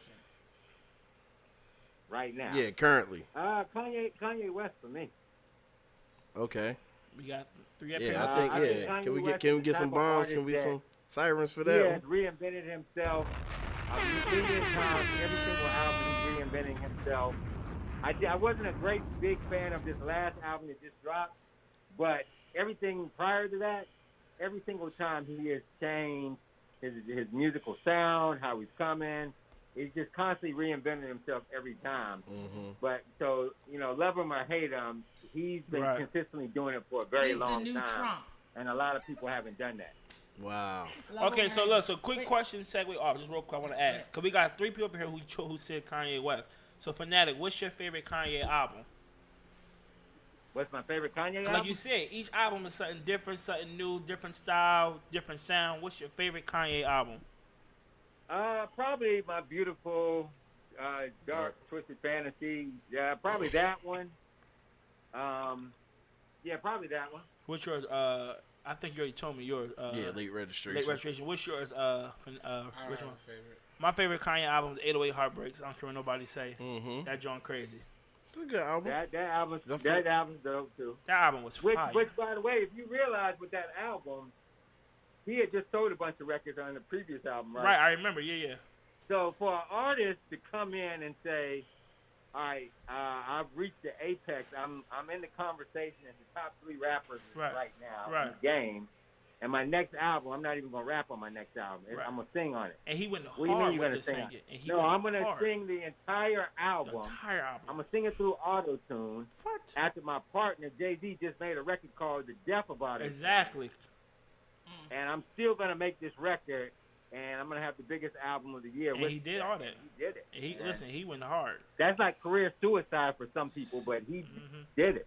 Listen, that's how you know he was low and crazy, man. Love Lockdown, my favorite, Heartless, amazing. Yeah. Come on, man. He always went against the grain, though. That's what makes him who he is. He always went against the grain. But go ahead, Sage. So, Fanatic, so let me ask you, coming from a different generation, right, of music, I want to know your thoughts on the music today, on what's missing. Do you think we have any iconic music today? What's your thoughts on the music of today and what you think is missing? And do we have any iconic artists and the younger artists? Right. And especially you can definitely compare that to some of the hits that you helped create. The music of today is very different. I still think that they have moments. They have some artists that are still, creating great music. It's very simplistic to what I'm used to and what I grew up on and what I experienced as a producer in the game. But there are moments like we just had this Drake album. It was crazy that I found myself loving 90% of the album, 95% of the album. There are icons like Drake and like Kanye and like Future and Kendrick and a couple of different artists that still move the culture and do something different. Tyler, the Creator. So, there's still enough artists that are doing something different that continue to push the culture of the music. Although, it needs to be more. because I see a lot of artists doing the same thing. Also, too, the R&B is not as good as it used to be, because I see a lot of artists doing the same thing. And these are like talented artists like her and some of these other artists that have the ability to do something different. Which the only way you can do something different is to fuse genres of music. Every icon that you know fused genres of music, which allowed them to separate themselves from everybody else and create their own thing. We don't have a lot of that going on right now in the R&B space. We have a lot of artists just singing over trap R&B, and it's not really different. So I don't know what a Tank record sounds like versus a Her record. I know vocally how they sound differently, but when I listen to them musically, I don't know the difference. Whereas I could listen to a Aaliyah song, and I knew Timberland's production immediately put a staple on her sound. And the same way that D'Angelo, as soon as you hear D'Angelo's track, you know it's D'Angelo by working with Questlove and whatever, Raphael Sadiq or whatever. So I don't see enough signature going on musically now like we used to. And that's how you create icons. That's how you make music interesting, because you have all these different producers creating these signature sounds musically, and we don't really see that anymore. We don't even really see that vocally either, because, you know, when D'Angelo came out, he was doing a vocal harmony style that you knew it was him as soon as you heard it. Missy Elliott was doing a vocal harmony style that you knew it was her when you heard it. Even when she produced other artists, you could hear her vocal styling and arrangement and the way she did her harmonies in there. So we don't really have those signature things anymore that would separate these artists from another. Yeah, true. Yeah. So I wanted to ask you too. So it's funny that you brought up Missy. So I know me and Sage, we was in the crib one night and we was listening to the first Beyonce album. We was just going through records, and it was the song Signs. And she didn't know that Missy had did that record, and you got a record on that album too, Speechless. So if you can, like, talk to us and tell us what that experience was like when, you know, you worked with Beyonce on that album. So I was in the studio in Atlanta working on Boys to Men, and with Dave Pensado was mixing it. Shout out to Dave Pensado. This, a girl came in the room that he knew just to say hi, and he introduced me to her, and she was listening to what we were creating, and she was like, it just so happened she went to the same music school that I went to in Atlanta, the Art Institute of Atlanta. And when we had that conversation, the rapport was there all of a sudden now, because we both had the same experiences in terms of college. And so from there, he asked me, do I have anything for Beyonce? So I was like, yeah. So I gave her a CD of tracks at that moment, and I didn't hear anything back from them for like 6 months. And then out of the blue one night, I get a call, and they're like, you got to go to the Hip Factory tomorrow to mix the Beyonce record. Oh, wow. I was like, I don't have any Beyonce record. What are you talking about? He's like, oh, Beyonce wrote one of your tracks, and it made the album, so they're mixing the album tomorrow. And the next thing you know, I was in the studio with her mixing the record. And it just kind of shows you, like, you got to just plant seeds and just keep moving, not worry about, like, I sent them the record and they haven't gotten back to me or anything like that, because a lot of these artists, they record on their own time when inspiration hits them. And it just so happened she was on a flight and was going through tracks and just happened to listen to my CD at that time. And that was like 6 months after I had already given her the track, and it just happened just like that. And so we went in the studio and mixed the record. It was the record that I did on her. I pride myself in being able to take artists in a place that they never have been before with my music. And when I worked with her, this is the first time she did a record where she was actually talking about an intimate encounter with another guy. Because she was coming from Destiny's Child, so she was just doing love songs. This was about her getting it popping with another dude, right? So this is the first time she had really talked about that, and it was very visual. And she said that the track inspired that when they wrote it. It just gave that vibe to her. And it's so crazy, like, when you make the music, that was my thought in my head. It's like, yo, this would be a great, you know, track for, like, you know, when you want to get with your woman or whatever, right? And it felt like that. The music felt like that. The music is very sexual, all of this. And those are my thoughts. And it shows you the power of music because she was able to go in the studio and write the song that I was hearing in my head without even speaking to me. And so we went in there and mixed the record. She's very much of a perfectionist because she doesn't just record her vocals and just let it go. She's in there mixing the record with you. Producing it, yeah. She's very meticulous about every aspect of the record, from the production to her vocal arrangement to the arrangement of the song, the guitars, everything. So, and I had never experienced that before. I never really worked with the artist. Usually you send them the track, they record it, they mix it, and it's out. This is the first time, like, she's actually in the mixing session, and we're tweaking different aspects of the song and the arrangement and everything. So it was really dope, and I know that record meant something to her because every time I would see her after that, she would talk about that record. She would say how that record is amazing, and she would just always talk about it. She told me Prince learned the song and played it for her and perfect for the Grammys.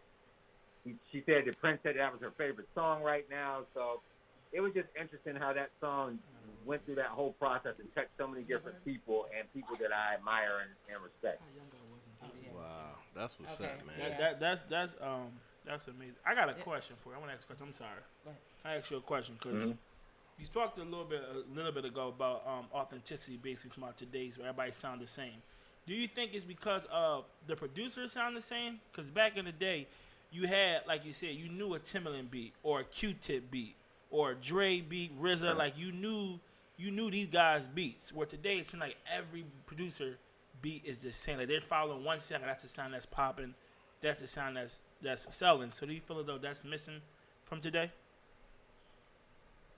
Well, those producers that you just named, right? You do realize they all use live instrumentation, right, with their production, right? Which is what I still do to this day, because Dre has live musicians coming in playing behind his tracks.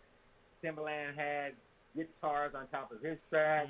All these producers were using live instrumentation on top of their tracks. Yeah, I always say today is missing. Today's too computerized. It's missing real instruments.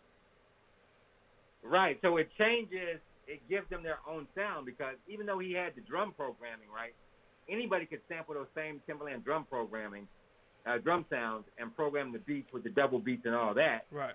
But when you got the guitar doing all of these chords and things on it that he was doing on the Genuine stuff and on the Aaliyah stuff and the Missy stuff, right? Sage can play guitar and I can play guitar, but there's a human element in there that even if we play the same exact chords, it's not going to sound exactly the same. Right. So I always encourage producers to use live instrumentation because you're not going to play it exactly the same. Prince plays guitar, Santana plays guitar, but they don't play the same. They have different styles that they play, and you hear it in their music. And that's why all back in the day, all these artists sounded different because they had live instrumentation. So the musicianship changed the sound. That the Ozzy Brothers only sounded like the Ozzy Brothers. The Ohio players only sounded like the Ohio players. Right. And the same thing with Dre and Timbaland and any Raphael Sadiq, any of these producers that were using live instrumentation. Because you were hearing themselves. That's why I think like when you say you could play the same chord, both of y'all, but it sounds different because that's yourselves fusing in with the music. You're hearing your essence. You're hearing yourself. I also feel exactly. I also feel like the loyalty to your producer is gone because I feel like when you had like the Neptunes working on somebody's album, or you had a certain producer working on the album, it gave them that sound. That was you know what I'm saying? It was also that too. Like if you working with the majority of your album is one producer is different. Like now I want to be from him, or be from him, or be from him. You know what I'm saying? And then now to compete, I feel like all the producers is making similar beats. You feel what I'm saying? It's not it ain't no real loyalty to one producer when it comes to an artist. Versus being one producer, that album becomes his baby. He takes it deeper. So after I follow up with this, I'm gonna go a little deep with Fanatic. But this last question, Fanatic. Go ahead. You can respond to that. Yeah, because usually they would have the producer create the foundation of the record. So if the Neptunes were doing the album, they would do 4 or 5 cuts on the album to create the foundation and the direction. And then they would bring other producers in, but the majority of the record was produced by the Neptunes. So that was the sound and the vibe of the artist at that time. Yeah, Okay. I also think too it's the A&R too. Just because I feel like a lot of like labels and stuff, they kind of scared to take that risk on a new sound or whatever that thing is. It's just if this the last thing that worked, we need more of this, we need more of that. And I know you definitely can speak to something like that with with the labels of like dealing with that where it's like you gave them beats and it was just like that ain't what you want, and then a couple months later your record comes out and then they call it yo you got any more beats like that. So yeah, we're gonna get into that, but I'm gonna let Sage ask you what you're gonna ask. Before I go into that, I was just going to get his opinion on best female entertainer and male entertainment of this time. Wait, say that again? Best male and female entertainment of this time. Of this time, right now. Mm-hmm. Yep, let me get like Kevin. Mine was Okay. Beyonce. Yeah, I mean, I guess you have to give it to Beyonce because she is. Exactly. She has been doing it for a very long time. Every time she comes out, it's something different. Mm-hmm. She always constantly moves the culture in a different direction, visually, as well as her stage show, as well as the records that she's creating. So you got to kind of give it to her. I like what her is doing. I still would like to see a little bit more from her because she can sing and play anything. Mm-hmm. So when you look at artists from back in the day, like Michael Jackson and Prince and all these different artists, they were doing, on their albums, they were doing R&B, soul, rock, pop. Right. They were doing all these different genres, and sometimes even fusing all that into one song. So I'd like to see more of that from her. But Beyonce definitely for the females. For the males, hey, it's a little dry, but You think it's dry? Well, it's dry. I said Bruno Mars, hands down, best How you entertainer. gonna tell him before you answer? You just get on me about that? I'm just trying to. No, you're trying to influence him. Tell him it's Bruno Mars, fanatic. yeah, I think it's Bruno Mars because Right, he's been the most how you just consistent. influence him like that? She out of pocket.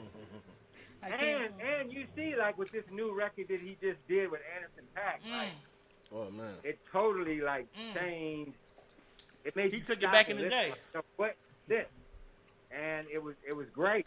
It was a great record that was different than what everybody else was doing, and it made you stop and like really listen. Like, oh, this is some different shit here. Right. All right, so I'm going to. I want you to give us your opinion on how important it is for you as an artist, as a producer, as a celebrity, an iconic figure, creating some iconic music. It is to be on board with being a culture pusher. Now, I know you got the shirt on. I am a culture pusher, and I'm a culture pusher too, not just of music, but of my culture, of our culture, and our culture as in the people that look like you and I. We spoke about this briefly before, and the things that we're trying to push in with a lot of projects, of course, that we have on the table, creating some iconic music, BBMIC, Buy Black Movement Investment Company, the things we talked about to unify. How important is it for the community and our influencers to come together to create some change? It's so important because of the fact that it's been proven in history that anytime we come together, we can make something happen, and that's all the way down from the Underground Railroad to the Civil Rights Movement to Obama in office. Like, we have the ability to come together and do amazing things, and I think I think that's what they fear about us, and that's why they try to divide us and separate us, because when we do come together, we always take over. We always make something amazing happen. So it's so important that we do stay unified through our music and through the things that we're doing in culture. It's so important that we understand the importance of ownership.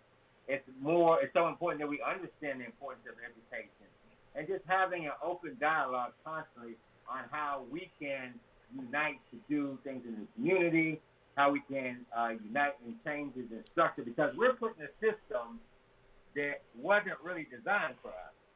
Living here in America, like, this wasn't really designed for us. The laws were not, created around us. We've had to fit into a system and adjust to, white people owning things and trying to, fit into what they're doing. And so the only way to change that is for us to get our own and own our own stuff and really change the dynamic of how they're treating us by understanding the importance of ownership, understanding the importance of constantly moving the culture forward, not falling for things that divide us, not falling for things that help that keep us from moving forward. It's so important that we understand that we need to be the front runners and continue to be that. And the only way that we can do that is to stick together, is to come together and create our own, The record business at this point is, and when you look in the executive circle of the record business, it's probably like 85% white. And so I'm like, why are white people really deciding about our culture and our music?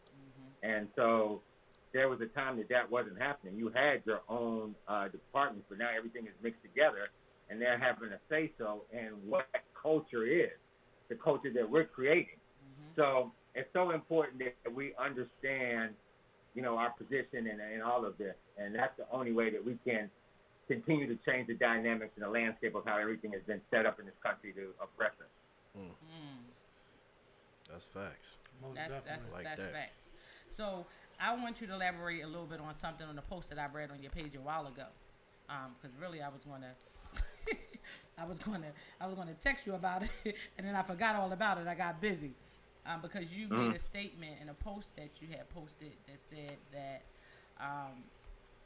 our NFL players, our entertainers, is the new Negro, the new form of slavery. It actually inspired me that wrote a chapter inside of the book that's actually about to come out real soon that we're doing up over here.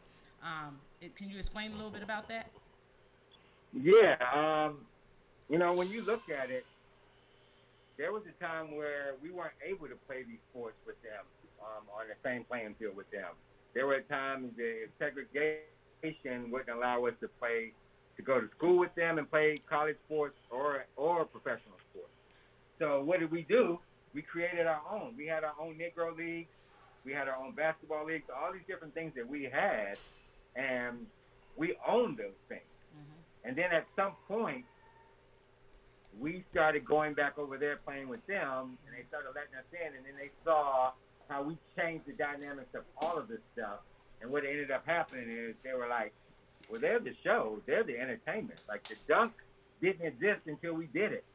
All these, the way Steph Curry shoots three-pointer didn't exist until we did it. All these different things started happening by us bringing what we bring to entertainment and sports.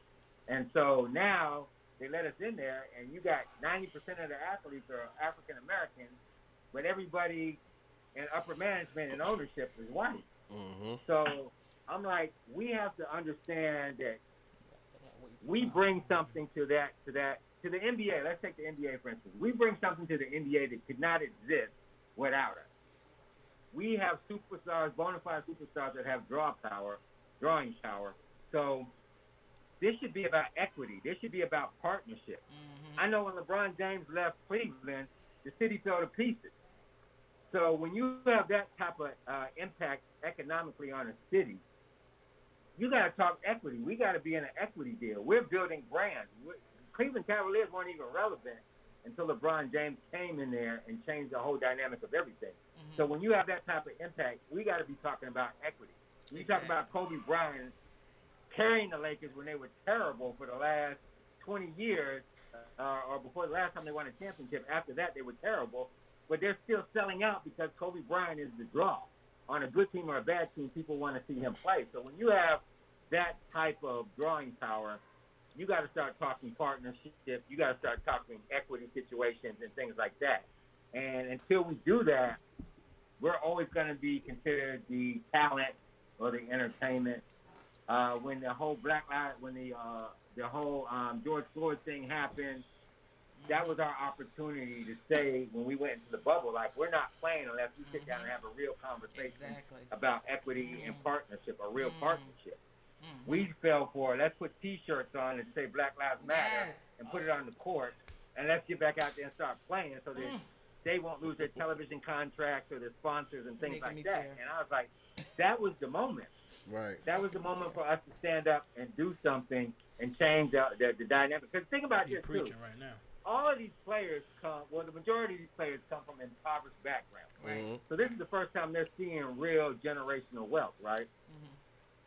If I came from nothing and I've made over $100 million in playing professional sports, like, I came from nothing. How many hundreds of millions of dollars do I need before I step up and take a stand and say, hey, I'm not playing unless we change how this whole thing is set up. Mm-hmm. Let's change it now. Like, let me change it for the betterment of the future for these new athletes coming in here so that they don't have to be in the same situation that I'm in. Mm. You don't have to see if you can amass hundreds of millions of dollars to sacrifice and stand up for our people. Mm-hmm. Yeah, that's true. I mean, even like with the whole thing now, when you I'm sorry, you about to say something? Yeah, go ahead, and then I want to interject. Yeah, I was just going to basically say with the whole resurgence of the NCAA rules now, like how players are able to monetize, like, you know, off of that, and like just little things like that. I mean, you starting to see the system is starting to break. So, yeah, no, I definitely feel you on that though. Go ahead. That should have been implemented a long time ago. A long time ago, right? These white schools that didn't want us to play there before now are making millions of dollars every year off of these athletes with their likeness, with these tournaments. You know, everything that they're doing, selling merchandise and all kinds of stuff off of these black athletes. And these coaches are getting $1 million contracts, they're getting shoe contracts, the school is. So we're doing all of this business, and their justification is, well, you're getting a free education. I'm like, I would rather have a piece of what you're getting than the free education. As a matter of fact, let me get both of that. Right. How about that? Much is beneficial. Exactly. Yeah. That's it right there. MJ, you can go, and then I'll proceed after you. Well, I agree 1,000% with the good brother on everything he said. There are initiatives out here, though. I want to make this clear to the viewer that it's a lot of hope. I mean, not even just, okay, so I'm in film and television. I've been in film and television for 15 years, right? When I first started in film and television, I was, as a black man, out of 200 people in a production, I was the only black person in the production out of 200 people. 15 years fast forward now, there's a lot of us on production, not just in production, but there's a lot of people producing. There's a lot of minority. They are pushing the envelope in our favor in this space. Now, I'm not. What he was referring to was the NCAA, which is absolutely correct. I agree 1,000%. The kids should have been getting paid a long time ago for their effort.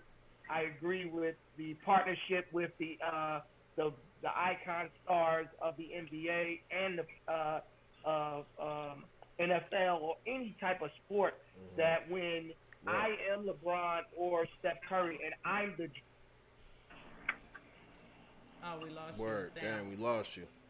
Okay, well, I just made it back. My phone. I'm sorry, y'all. My phone died for 2 seconds. But when Steph Curry is the draw, when he's the draw, then it's like why not partner with him? You know what I'm saying? So right. I agree 1,000%. But I will say that in the space of film and television, they are moving in. They're giving a lot of us more opportunity to create content, to develop content, produce content. We are more executive. We're more in better spaces than we ever were. Right. You know what I'm saying? So that's happening in that industry. I can't speak about the music industry because I'm not in the music industry, but I'm just seeing the development in that. Right. No, and I agree, and I really think that. Okay, I agree, and I wholeheartedly believe. Wait, do we have sound? Yeah, but just projecting where it can't really No, I don't think. Can you guys hear? Yeah. 'Cause I don't hear MJ here talking. Okay. I truly agree with you too, MJ, on that. But in reference to what Fanatic was saying, which was the question posed of why he feels as though, this is a new form of Negro and slavery. I agree. And what happens was whenever we get extra woke, I should say, and bring our issues to the table, this is what they do. Just like when you get a few of us that complain about discrimination in the workplace, or this company doesn't have a certain amount of melanated people working for them, then they open up the doors and say, come in, because we're making noise. So once we start taking some initiative to create platforms that will empower us, they come in and throw in a better deal to pull our people still away from what's most important, which is unification. And we're going to need that from the black community, from our celebrities, from our athletes, from our entertainers. We're going to need that from all of us to work together in order to be economically free. Right, and that's their way of controlling us now. Is let me go give somebody a deal to buy their silence. Let me pay them. Let me put them in a position that they normally wouldn't be in, or let me give them an opportunity that they never got before, so that I can keep them from uniting with their people and giving them information on how they can rise by uniting with each other. So now you see Al Sharpton has a television show on MSNBC now, where, when he was running around with Martin Luther King, he didn't have any of that. He wasn't making any money. So the way so now when you put a person in a position of, let me give you money, let me give you sponsorship, let me give you a platform, right, on my platform, when they're doing that, right, now all of a sudden, he can't be but so vocal at that point, because it's like, the narrative. You just changed his whole financial situation. So now he's not going to be so vocal on everything that are issues within our community. And so we have to watch out for that, because these sponsors are a big part of what we do. So if I'm a big artist like Jay-Z and I have a big sponsorship deal, I can't be as vocal as I want to be, because it compromises, their views and what they're doing. And they're quick to say, we denounce our partnership with this person because of what he feels or whatever. So compromise is important for us to have our own, so we don't have to be put in that position. Exactly. Right. And that's in the process. We building.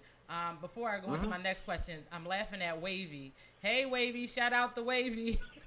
AKA Biggie over here. Wavy is messing with you, Fanatic, asking why you got a mask on in the house.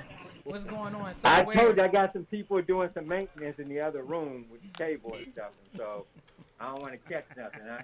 Yeah. I'm too pretty to catch COVID. I know that's right. I'm too sexy for it. Too pretty or too Hollywood. I don't want no problem. I know that's right. No. So, before we move on, that was well said, Fanatic. You made me tear up a little bit. I get a little emotional, as I was saying the last week when we had Rashid was on, right? Yeah, Rashid. Yeah. Right. And this was my question to him, and I asked that to. Why is it so obvious to us? But then, as a people, as a huge group of people, we can't put these things, these ideologies and these thoughts together to do it on a grand scale collectively. When we've done that before, the civil rights movement was, happened during the time of Martin Luther King and Malcolm X. And no matter what side you chose, right, it still was all for the betterment of black people, and we all were still on the same page. Right. So why can't that happen now, that we all collectively are on the same page for what we deserve? Exactly. And I asked that question based off, I will continue to ask all of our guests that we have on that would be public figures and iconic figures like yourself, because of what my agenda is, our personal agenda is on this platform. And of course, a synopsis of that story of what we spoke. As I was saying, as for a woman, right? And MJ, this is for you too, because you wasn't on last week, I don't believe. But as a woman, and all the women on our live, all the women in this world being men, black male, being the head of our culture, right? Because all of the different ethnic groups around the world have male and female species, right? So we know the men is supposed to be, according to our culture, the provider and the protector. So I'll even take provider off of the table for now because we don't want to get into the argument women can create income too. We get that. But as far as protection goes, when it comes down to the men on men, I would say ego, whereas though they're trying to take over when the male's at the forefront. As a black woman or a melanated woman, you know, our concern is high because when we have 1.5 missing men from our communities due to death, drugs, gangs and things of that nature, we should all sit uncomfortable, with trying to create change or be a part and take part in that change. Do you agree to that? Because as a black woman, I'm highly concerned if 1.5 of our men is missing from the community. We're on a shortage. Right. You know what I mean? Well, yeah, definitely. You definitely, and incarceration is a big part of that as well. So you need anybody that is very vocal about changing our community, whether it be male or female, gay or straight, whatever it is. We still have to come together collectively and move it, and you can't just rely on one gender to move it forward or to take the lead. Mm-hmm. That's a collective conversation that we all have, especially now that women are getting more opportunities. They're having more of a voice in the community and in social issues, and are being respected by white America.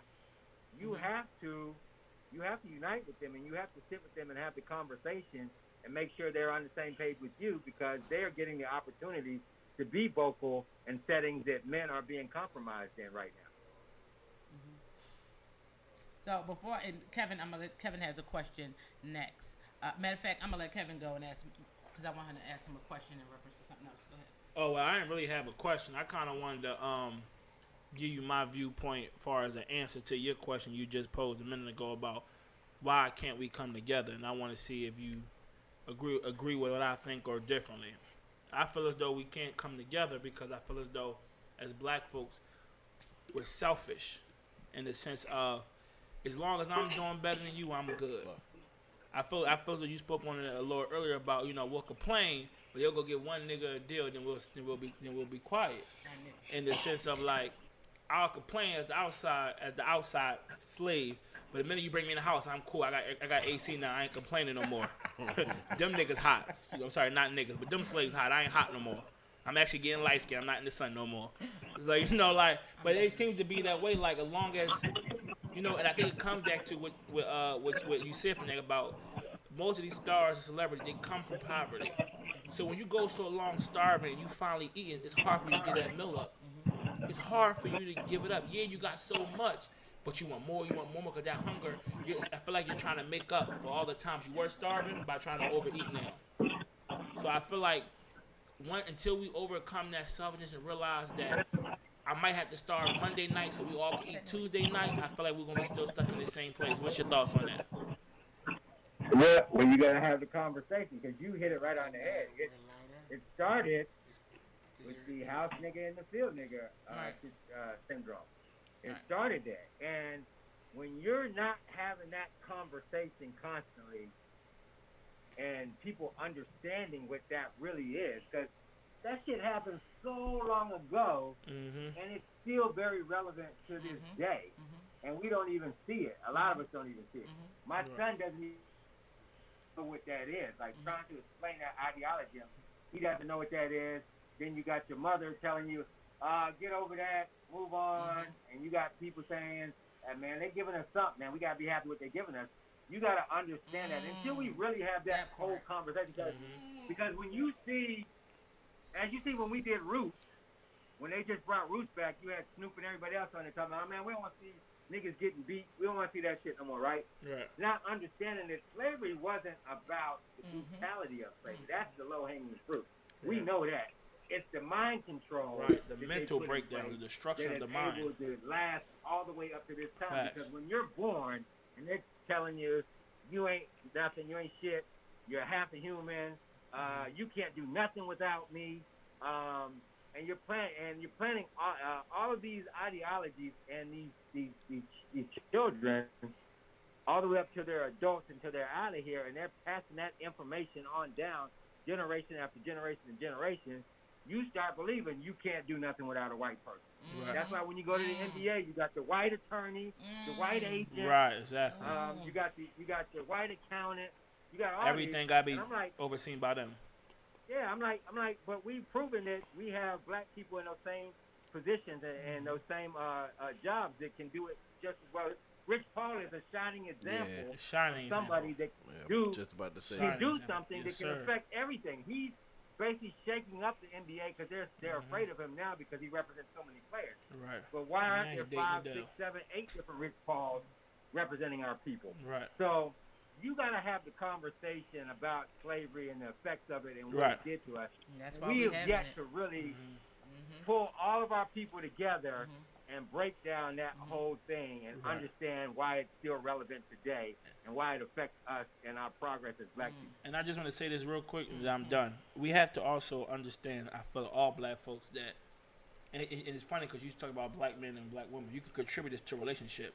It's not me versus you versus the problem. Exactly. It's us versus the problem. Right. I don't care if you, Definitely. I don't care if you're black, I don't care if you're gay, if you're straight, if you're male, if you're a woman, if you're trans with religion, they gonna see you only as a nigga. Exactly.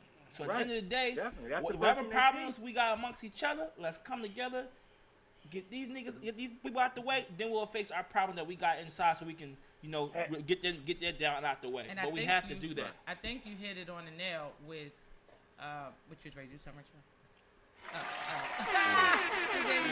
Give my bars. Hot 16. I think you hit it like on the nail with the last thing that you just said, because we really have to have these conversations. This is why we're, one of the reasons why we created this platform, and actually to bond and try to unify with our influences in our role in our artists, because we realize how big the influences have on our children, right? So with that being said, what is it doing?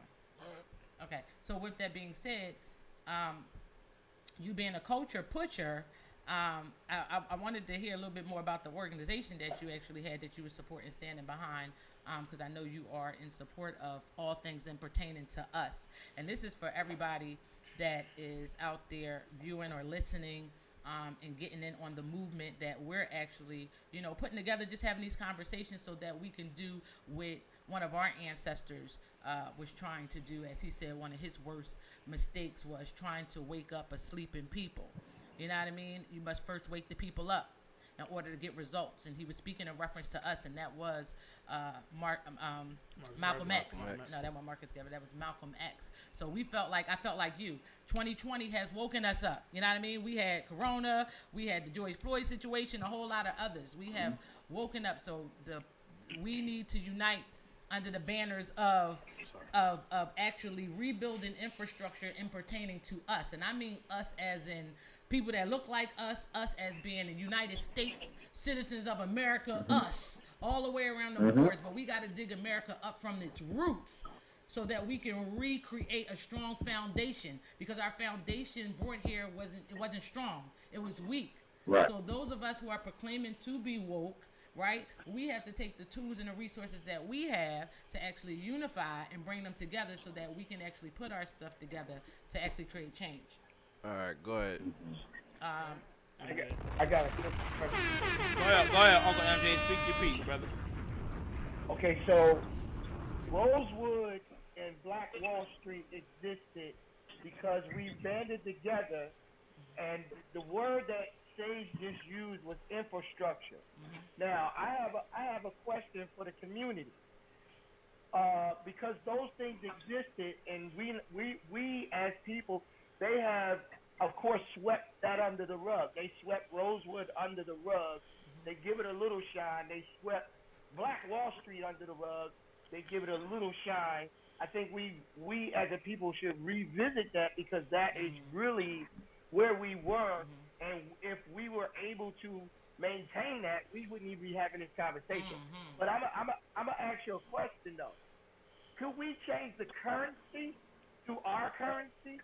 Whereas as a people we are happy, because remember, Black Wall Street had their own currency system within their infrastructure, where they didn't even really trade, they didn't even really barter or trade with outsiders. So like, okay, so now let's take it to technology. So now we have this Bitcoin and all these different currencies and these different things that they're creating. Maybe we can start with a currency iconically, someone that we can get with that will help us push our own currency within our own community, and that will separate us in the sense of now we're in the mix of, like the brother said, like everybody said, we're trading with one another. Trading with one another. Exactly. Well, you hit it on the nail too, Jay. Is that a possibility? Well, this is the thing. That could happen to some degree because there was something that James Brown did back in the 70s where he had his own currency and you could use it at his restaurant and things like that, right? But the only problem that we have is us. We don't own anything. Exactly. Because there was a time when we grew our own product, had them our own distribution, had them in our own stores. When we got into integration, we let all that go and we started shopping in the white people stores, and we gave up everything. So we don't own gas stations. We don't own fueling companies. Hospitals, hotels. You got to go to Walmart. Exactly. You got to go to Sam Walmart to buy your groceries. So we don't own anything. So we have to first get back into the ownership space where we can become self-reliant, self-sufficient, and we don't have to depend on shopping in their stores and their grocery stores, getting gas from them, their electricity, all these things. We have to become 100% self-sufficient so that we can do that. And when you know the economic power of black people, you know that you're up against something because they don't want that to happen. Right. They made us codependent. And this is and this is one of the big things that you said, MJ, and that was so true because that's on our list as well. But at first we go in the lines of our fundamental principles and what we're trying to do is education, economics, and then we get to empowerment. You know what I mean? We got to do it in that order, and then culture. Right? Those are the four pillars of the foundation that we actually trying to set up. You know, culture come together. We got to educate, create the economics, and then we will be able to be empowered. Right? In that order. Right. So at first we're doing this first part with unifying and trying to bring everybody together. Then we can actually rely on each other for the resources that we have to bring to the table. And then we can create empowerment, which will create holding companies and schools and corporations and things that would generate currencies for us to do exactly what you said. And we got to support each other because the problem we have is I'm not going to the black gas station or I'm not going to the and black that's because store. sometimes you know what I'm saying? So if we do all that, the support got to come with it. Right. And that's sometimes because of customer service, and we got statistics with that. Well, it's not even just customer service. I think we too harping. I started to cut you off, but we have to get out of labels. Right. Like you'll go spend your last $100 on some Gucci drawers before you buy a $25 shirt from your homie who making shirts. Right. Like we have to get out of the labels just because it's Gucci. Right. They don't like you, and you give them your money. And they using the same material. Well, here's the thing. Even if I get that, but even if because I can't, I get that, and I'm with you on that. But Gucci do make some good products. But they don't realize Gucci's only hot because we made it hot. But I get it. No, I get that. But what I'm saying to you, even if they do, we still should make it. It should be no excuse why we're still not spending with our own culture because that's what's most important. So with a lot of our people, and then we gotta jump off. About to say because for time we about to run down. We got 50 seconds left. Right. For 1 second, that we still have the most important reason why that we have to unify. Right? And that we have to come together to do something is because I hear it all day long. People say, "Oh, we got billionaires now. Oprah's a billionaire." Shout out to Oprah. I love Oprah. Beyonce and Jay. Who else just hit it? They just said Rihanna. Yeah, shout out to Rihanna. Rihanna and everybody Kanye. else that actually, but billionaires. But still, even though we have billionaires, right? Our dollar still equals 6.6. Right. In our community. So that means nothing. Right. We're still 227 years behind in wealth. So that means absolutely nothing. All right, we're going to have to come back, man, and you do cool. realize there's a problem when you can name the black billionaires you have. Exactly. Right. Wait, Hey, Paul, we're gonna have to go. We're We're gonna have to come Paul, back. Paul Fanatic, we're going to jump back on. That That is is so true. name all the. Anytime we can count our billionaires, Right. that is. Did you save that? Yeah. That wait. You that save is- that whole video. That please. is 100%. Anytime we can count our billionaires, That's a problem. That is a problem. Not only and that, that's the but reason not I get it only all that. day. Come on, sis, we gotta give us some credit. We're doing good. We are doing good, but still, the most we spend in our community is our hair But done. From going to get a haircut because we don't trust nobody else to cut our hair and do our hair, and that's it. But our you- money goes everywhere else. But you talked about the billionaires and how it still only count for 6% in our community. The billionaires aren't spending their money with us. I know. The black billionaires We know. are giving their money We back know. to We the white people. We know. They're not spending money That's with the us. biggest game of it all. It's called the $1 trillion game. That's the reason why Black Wall Street They and won't go Raleigh get a and all dress the from a rest of them famous white went. designer for Well, the no, Emmys because versus a lot of from them black, go. A lot of them get designer. clothes donated too. A lot of them get it donated for reputation because they know the rest of them is going to spend. I They understand get it that, but free. do that for a black designer though. I get it. Versus I the one, get it. versus But my versus point is, Ralph we Lauren have who to- already popping. But the reason why we can't is because we're still stuck, and I'm it's gonna a answer mentality. that and answer his question. We're still stuck, and that was what I was going to respond to your question when you said, You about to be you know, here till tomorrow. we're selfish. No, we're gonna wrap it up. We're gonna wrap it up. We're selfish, but it's not really selfish. It's the other S word. It's survival. It's survival. That's crazy. And that's what it is. It's survival. Even when you reach the building mentally, you're so But it's- still but- impoverished but that you're you still have to holding understand on something. It's still- to what you have. It's, in order to survive, you have to be selfish to a degree. So it's still a form of selfishness, which you have to understand. We have to I disagree. No, I think you Because have I to don't be, think I'm to selfish agree. at all, and I survived a No, lot. but I know to survive certain situations, you have to sometimes be selfish. And there may come a time where you have to be selfish to survive. They coincide, not the same thing, but they intertwine. But we have to realize, as black folks, is if I survive and you die, I died. There's no survival without you. We have to understand that. If I survive, if I'm the only black person alive, I survive. Every other black person died, I died too. All right, we back. We have to as a society realize that if all of us eat, we all eat. If one person is starving, we're all starving. Okay, so what you missed, what we got at Fanatic was that I answered his question when he said that he think that we're all selfish, and my rebuttal to that was I don't think we're selfish with the S word. I think it's survival. We're stuck in the survival mode. It doesn't matter how much money we have or if we have billionaires, because we come from poverty. It's always at a loss. You know, in the back of your mind is I can lose this at any given second because you know we're outnumbered with the amount of other billionaires and trillionaires that is in other cultures. Yeah, So, when and you're constantly oppressing our people, it changes the whole mentality of how you operate when you start getting wealth, and you can't really. We haven't figured that out how to make that work because you've been behind the 8 ball for so long that when you get it, because I can't tell these young NBA athletes like, yo, forego that $1 million contract and let's all start our own thing or let's do that or whatever, when they've been in impoverished situations and been oppressed for generations. It's hard to really have that conversation with them. I agree. And, you know, social media and the internet have so much influence on them with pushing this materialism agenda and idolizing things like that and not. So when you're constantly being fed that, your whole mentality is totally different, and they play a part in that because they own all the media outlets, so they control what goes on there, and they promote and push and put them in the algorithm, so that message is constantly ringing true that it affects everything. It's affecting the music industry. The music industry no longer is about creating art and doing something that is authentic. About pushing the it's agenda. about likes, views, get those, brand yourself and get paid. And that's not what music was ever really created for. Like, it was about expressing yourself. Always for us, from the roots here, from our old Negro spirituals, as they say, coming from the South. Music had a meaning. It had an emotional connection, exactly, from the beginning. Even during the era that we came up in, when the crack hit our era, we was actually expressing still what we experienced. Right. All day long.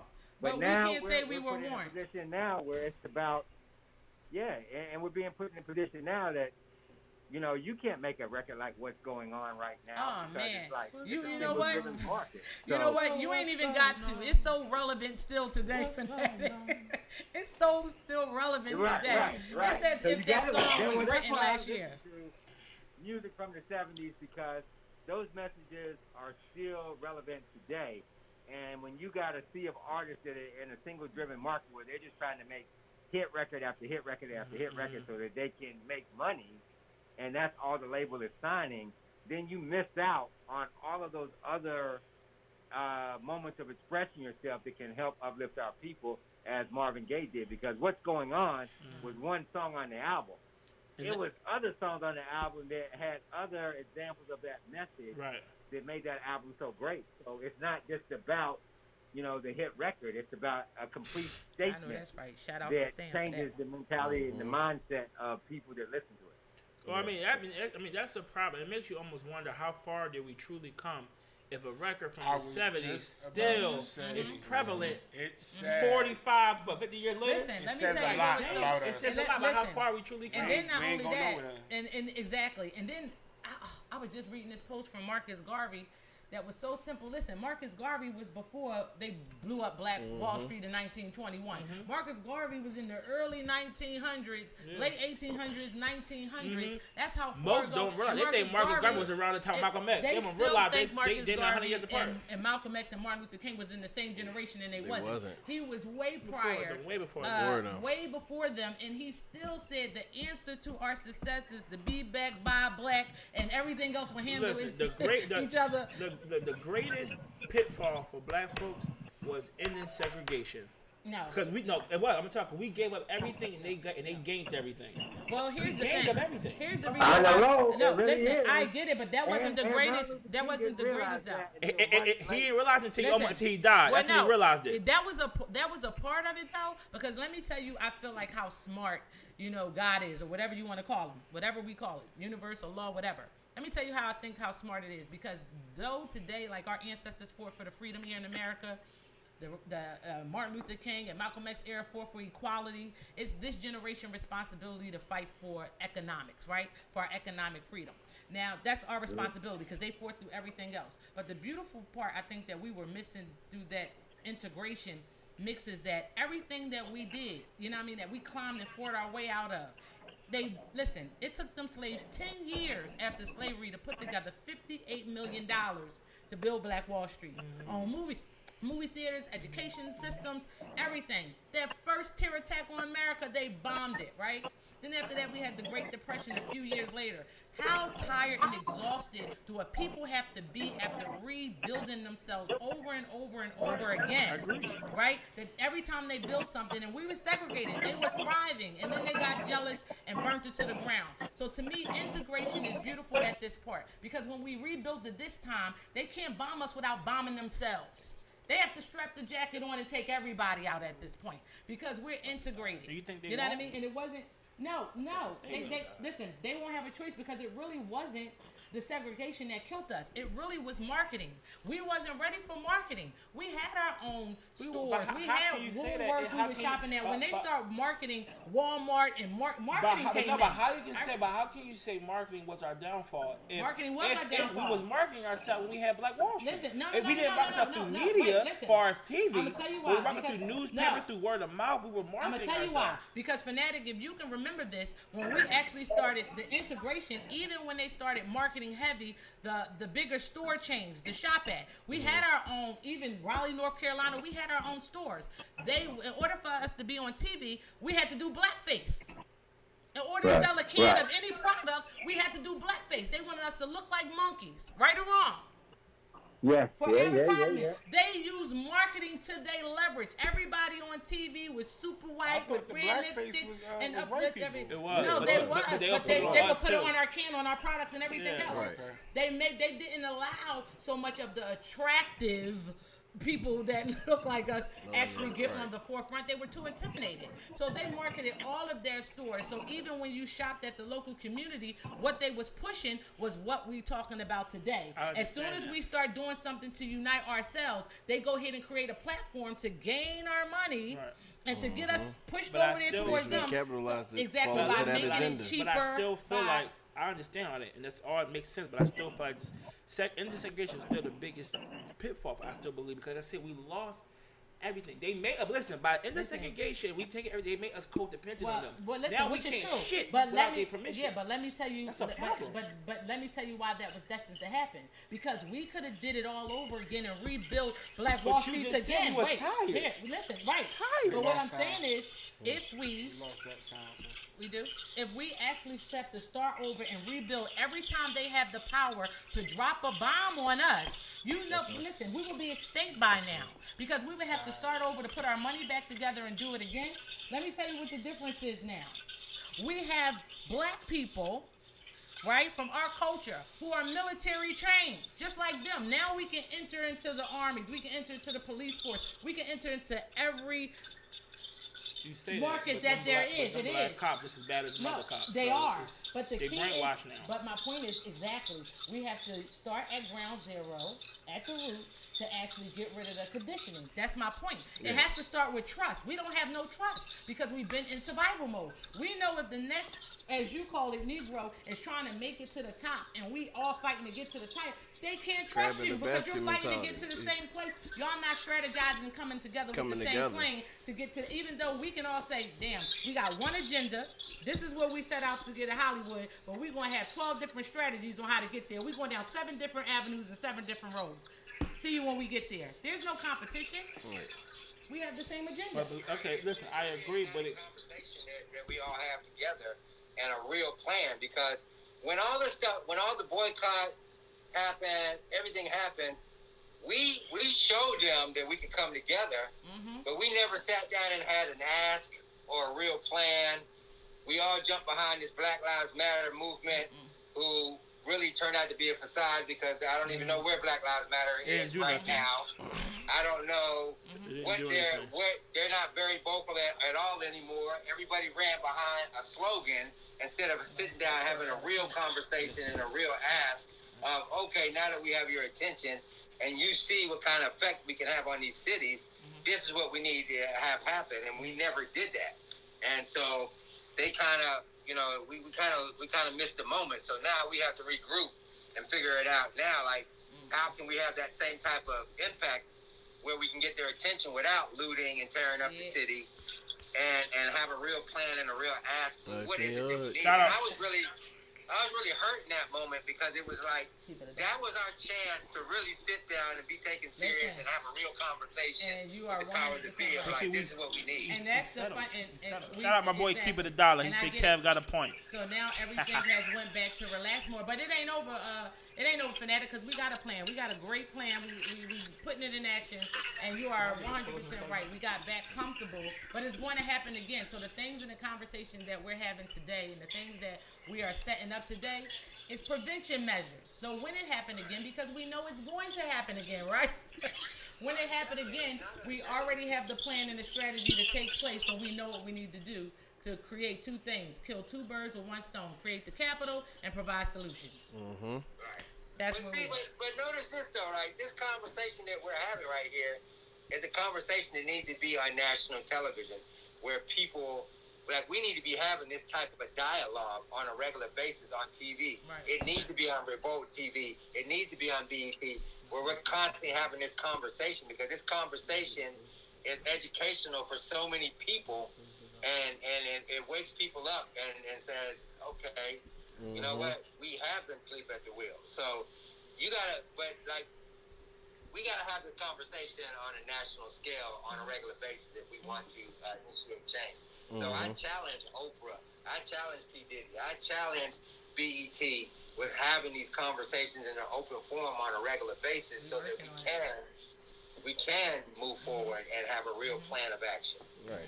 It's just about taking some doing, and then somebody stepping up and being that leader. Right. And we working on it. We're working on it, and we're about to launch. Because the problem is, when one person step up, people always want to find a reason to not follow that person. You know, only thing they like to do is go and protest, and you protesting with you don't got no, what are you demanding? If you out there yelling and doing all that stuff, but you have no demands, you have nothing to ask for. I agree. You have, there's no path. Like, what do you want? Once you got the air, what are you going to do with it? And Richmond, you just made a good point. And that point is every time we do get a leader, they want to point out all the bad. I feel like this. I don't care what we're running for, and I don't care what the issue is. As soon as someone runs for president or for mayor or whatever, we had to say, oh, he cheated on his wife. Oh, he did this. I don't care what it is. Does that mean I cannot fight for my people because I made a mistake or had an error? So we got to start overlooking some petty stuff. As long as it ain't rape or pedophilia, we got to start real quick. I want to shout out Sam St. Alban. I hope I said your name right. She said we got to think about global black dysphoria. Right. I'm Canadian. It's about all of us. It is. And I agree 1,000%. Shout you out, love. I 100% agree. I agree 1,000%. I agree. Fire. I agree. That's factual. Because it is international. We definitely got to be organized, and we need to also think about, like you said, with the currency thing, the power's in us. We could take a piece of paper and put a stamp on it and say, this is our currency, but we need all of us to agree with it, all of us to be consistent and make sure that we all, stick together. But the problem with us is we don't do that. We are America. This is the reason why we actually having these conversations, because we actually have a plan. And the plan I told 100 believe will work. As long as we don't lose sight of what the agenda is and we work together and actually build trust from the foundation. We have to start with a strong foundation. Foundation is key. Foundation is key. People can't come in with hitting agendas. It has to go like what Kevin said a while ago. If one eat, we all eat. You know what I mean? If one's starving, we all starving. That's how, it was a good example that I watched, and it was, I don't even want to give my critique on it. But I just heard something that I was looking at, and I was in tears. I'm highly empathic and emotional. From the DeBarge family. I love the DeBarge family. They can sing, right? And I was looking at their life story, and I was just all overly emotional. Another thing with, things that was introduced by their white father. He abused them physically and emotionally. But their mother said something that was so powerful, and I feel like this is how we used to be. She said, when you open your hand, you got loose fingers. But if y'all glued together as a family like this, as a fist, no one can tear y'all apart. Right? And this is how solid we got to be. Yeah. And it's funny because we represent this fist in everything we do as strength. But I thought about that when she said it. Until we like this and not like this and have loose fingers. And that means to me, seeing each other as individuals. Because if they come over here and make you an offer, will that buy you out? That's why I respect the boy that did what he did for Nick Cannon. What's his name? I don't even know him like that. When they offered him his spot, the comedian boy. He said, ain't DC enough money DC you can give me Young Fly. Shout to out betray DC that Young man. Fly. He gained so much respect from me because of that. We need Shout more out of that. DC. Yeah. We need the thing. Lost out. It was spinning the internet. Yeah, but we need more of that type of energy in the world. We need that type of loyalty in the world. I mean, come back to that same stick analogy. Alone, you could easily break a stick, but a bunch of sticks, you can't break them. Exactly. And we're starting now, just putting the energy out there so that we can start navigating some of the change. And as was that Sam who said that about the global disorder? I 100% agree, because it is going to take all of us, and we really have to get out of the mindset that we at war on the boat and then we feuding. That makes absolutely no sense over petty issues. We got to really overlook, the petty issues and actually unite under one banner to know what our goal is. And right now, our goal has to be economically free. It has to be our agenda to create our own schools, to teach our own children, to push our culture forward. And our culture is everything about our culture. It's not just music. It's everything. It's education. It's goddamn global. It's everything. Our own food. It's everything. It's our own way of life, because we live a little bit differently. We have to understand how impactful we are. Right. We are American culture. We are American, pretty much. Everything that is popping, everything that is cool, everything that even isn't cool is still us. We idolized our athletes and our entertainment, which is awesome. They deserve praise, but so does our black doctors. So does our black lawyers. And people don't realize how impactful we are. Like they don't realize, like, the first doctor to do open heart surgery was the black man. They don't realize these things. Well, a lot of things, because remember, like, hitting figures, we couldn't take the credit. Like, we couldn't get the credit for the things that we created in America during slavery. Having our own schools where we're educating our own people on how amazing we are and the things that we've accomplished, and starting that black pride at a very early age, and constantly filling our own people with so much. Well, I'm sure he's been filling our people with so much. Yeah. And I want everybody to understand that just because we're pushing, the black agenda, because they get confused too. I don't like the extra woke. And the extra woke to me is, anything outside of being black is excluded. That's not the agenda that we push at all. That's just like I said, we want our own everything, our own schools. Shout out our Latinos. Doctors, our own. Shout out to Latinos. My auntie Puerto Rican, goddammit. Shout out my Latinos.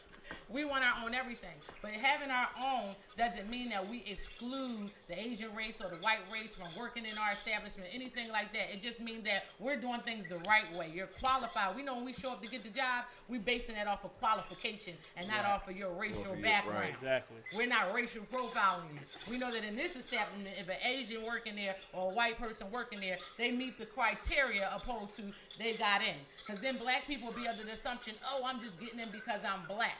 Now, we're going to have extra compassion in those situations that if you lack the qualifications, that we be able to have the funds to train them to go through getting the proper qualifications or see what skills they have so that we can appoint them in the right situation because we know where we come from in America. We know the poverty that we suffer from in America.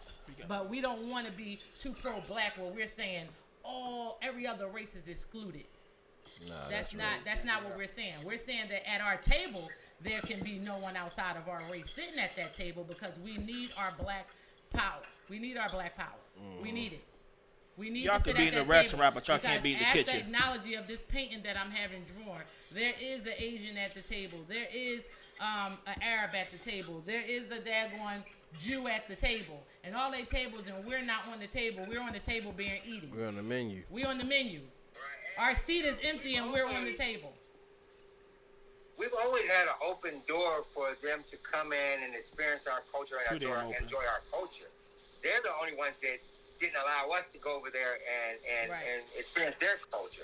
They segregated themselves from us and didn't want us to be a part of that. So, we're not a people that are racist people that do not want them to experience what is wonderful about our culture that we see as wonderful about our culture. We're a little too open. We need a little exclusion. Right. And you know what another crack the doors. they actually have confused, and I'm just reading one of the comments that said American culture is not existent without African Americans. And this is so true. And what they fail to realize is you have all these other cultures that come to America for the American dream. And they don't even understand what the American dream is. They not even know what's being sold to them. They don't even know that the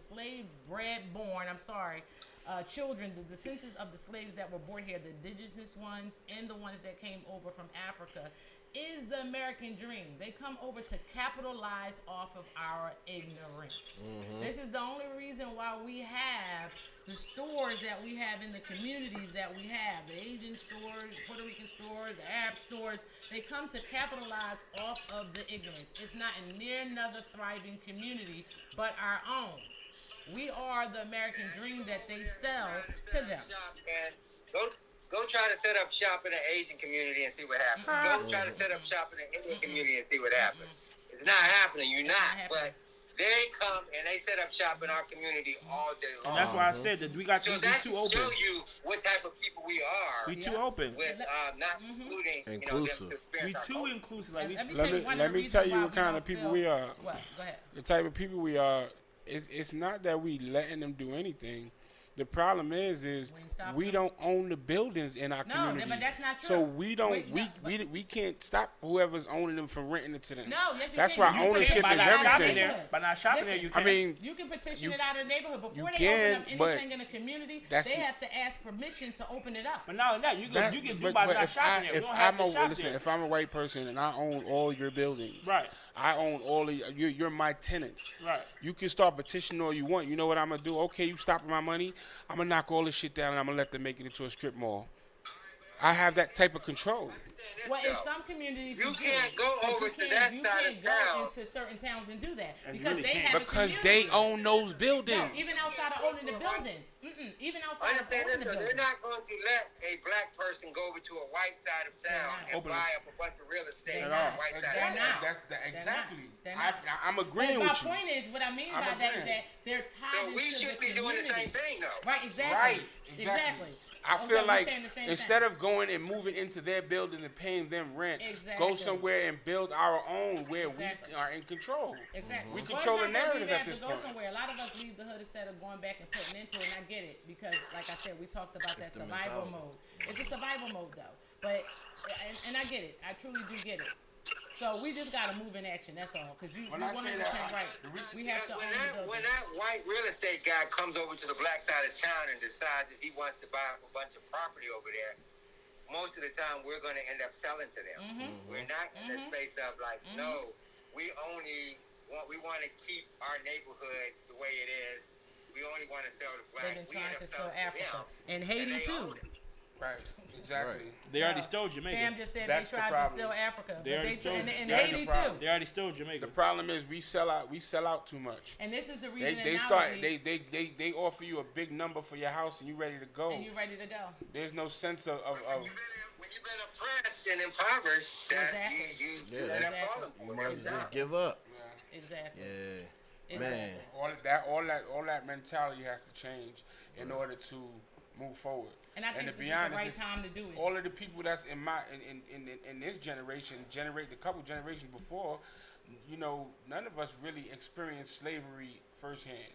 We experienced a form of. Our parents instilled slavery into us, and we got a form of it. But I mean, the best thing to do is what we're doing is start to teach people how to think differently. How to think differently. You know what I'm saying? To change that mentality, so you don't sit there and think that you got to go live over here. You gotta go. You can build your own stuff. And to do what someone I heard in the comments actually said was not allow any room for conquer and divide.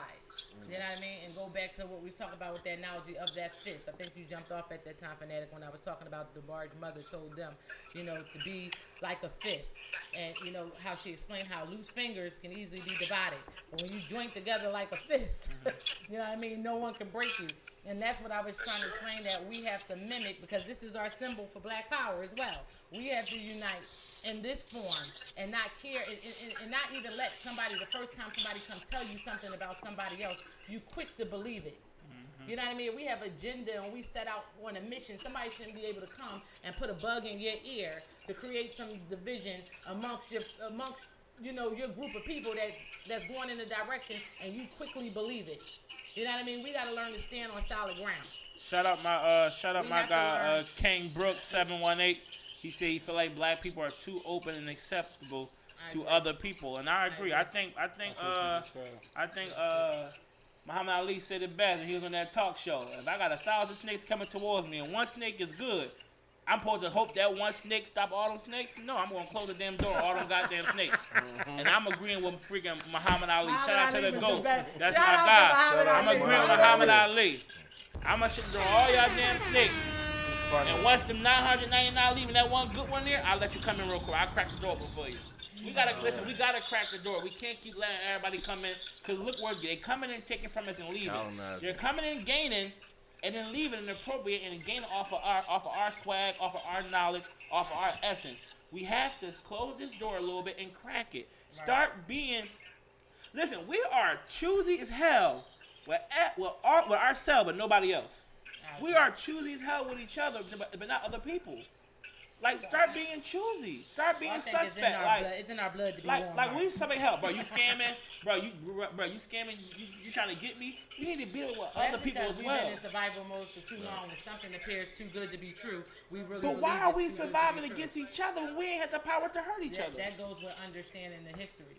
So this is why I'm saying, before I give it to you to close it out, we all, of course, me personally as well, want to thank you, Fanatic, for sharing your wisdom, sharing the insight on the music industry. We definitely gonna have you back. Most definitely. And get the pros and cons of the music business for all those on another project that we gonna get into concerning music. No, I appreciate you all for even having this platform to have this conversation and this open dialogue, because even if doesn't matter what number of people we can touch, as long as we're putting the information out there and people can take it and they can spread it and they can continue to build on this conversation. Because the only way we're going to fix this is to reprogram this slave mentality that we have, that we have. And we have to really understand, we have to go beneath the surface and understand systemic racism and oppression and all the things that have happened to us and really unpack that. And then move forward in a different way. And once we're able to do that, then we can achieve all the things that we want in this country and understand the power of ownership and having your own. That's facts, That is so much facts. Agreed. Most And definitely. just doing the little things that, give him his flowers. Doing the little things that will actually just bring about change. I don't know if Chase Flow brought you up to speed or what we're trying to, we are organizing a campaign that we're actually trying to put together. More than one, but one right now. And we're trying to actually start with 4 cities, but the first one, of course, is the city of brotherly love, Old Philadelphia. You divulged it to me when we had a sit down one time. You divulged it to me. Yeah. I just wish you would have had the microphone when we were going through all of this turmoil with the George Floyd situation, and the ask was on the table, because with your plan of action is exactly what we needed at that moment. So it's never too late, but but that is which way, that is a positive step in how we need to move forward with change if we really want to see things change in America. Right, and that's what I was saying. We're going to set up the division to actually do that, because I really think we had the microphone to do that during that time in 2020. But what happened is, once again, in pertaining to us and some of the people that, in me, I try to stay as us as I can. I subconsciously already spend with the other cultures, so I try to actually use my own people for it, whether it's production or anything, and give my people those jobs to bring together the things that we have to do. So with that being said, of course, when 2020 hit, our people went back into survival mode. So to get things done that we actually needed to get done, it was a delay and a halt, because our people went into survival mode. Niggas was still in tissue. So you talking about niggas was still in tissue. They went back into survival mode. So me actually understanding that, just having a clear outlook on the direction that we need to go ain't going to hold them against them, because I truly believe everything happens in God's timing. You know what I mean? So now it's just time to set up prevention measures for when it takes place again. We have a plan of action and know exactly what we need to do. So we're just in ground zero building right now. I wholeheartedly believe that it will take off and take place, because it's for the betterment of us as a whole. But it ain't stopped. It just slowed down, because we slowly but surely getting. I think PPP has gotten people out of survival. Grants and stuff has got some people out of survival mode. So they back on board. So they back on board with something. But some of us got it. Yes, right. Right. So I just think that as long as we continue to, have these conversations and create the platforms that will actually help just change the outlook on our people, and we got to start somewhere with building trust. Right now, like I said, we're going to start in the city of brotherly love, because right now they're number one with murders, and we're going to start a campaign and get all of our other podcast owners out there and some celebs to actually get in on a Thug Need Hug campaign. And that's just actually saying, for instance, just giving the youth a good word, you know what I mean, from some of the top-notch influencers that maybe they just want to ask a question or need to be pointed in the right direction. I mean, shout out to Willow from $1 Million Worth of Game. I seen the video from him this morning. Wallow, sorry, child, I don't watch it often. Of him running, and he just asked the kid, where your father at? And he told him, my dad in jail. So he really just encouraged his whole live audience to give him something positive. Shout out Wallow and Gilly. To look forward to. And I thought that was dope, and that's the reason why we have him on the list to partner with him on this campaign, because the youth need to hear from us. The youth need to hear from us, because I feel like, based off of what Kevin said a couple weeks ago that our not only just our youth is hurt, our black men is hurt because they face a lot out of here in regards to pressure and what they standards that they have to uphold as a black man, right? And to watch them be humiliated in certain situations and pertaining to racial profiling and police brutality, it's heartbreaking. So with that being said, they need encouragement. You know what I mean? The black men overall in general, but especially our youth. The value of life right now is zero. We have to redefine our role because it's been compromised, it's been altered. Women are now having more of a voice as well, so we need to really redefine our role and figure out where do we fit and how can we be just as effective, not being in the same position that we were in before, you know. Right. So we got to figure that out as well. And that's and I'm agreeing with you because that's where we are at. But first, we got to get this youth in order because they're not having any respect for value of life at all. I mean, the murder rate is ridiculous, and they all youth. Like these 14 and 15-year-olds are being tried as adults. So we're losing our youth. You know what I mean? 2 years ago, we were 1.5 missing of our men. We're losing our youth now. So they've been to more funerals up north. I mean, and it wasn't even old people I heard. Like, they was going to like 100 funerals in a matter of a 30-day period, and most of them was our youth. Most of them was our youth. Yeah. So I just want to thank you for your contribution to the culture to help us push this culture forward. Shout out to Billy. Shout out to Billy.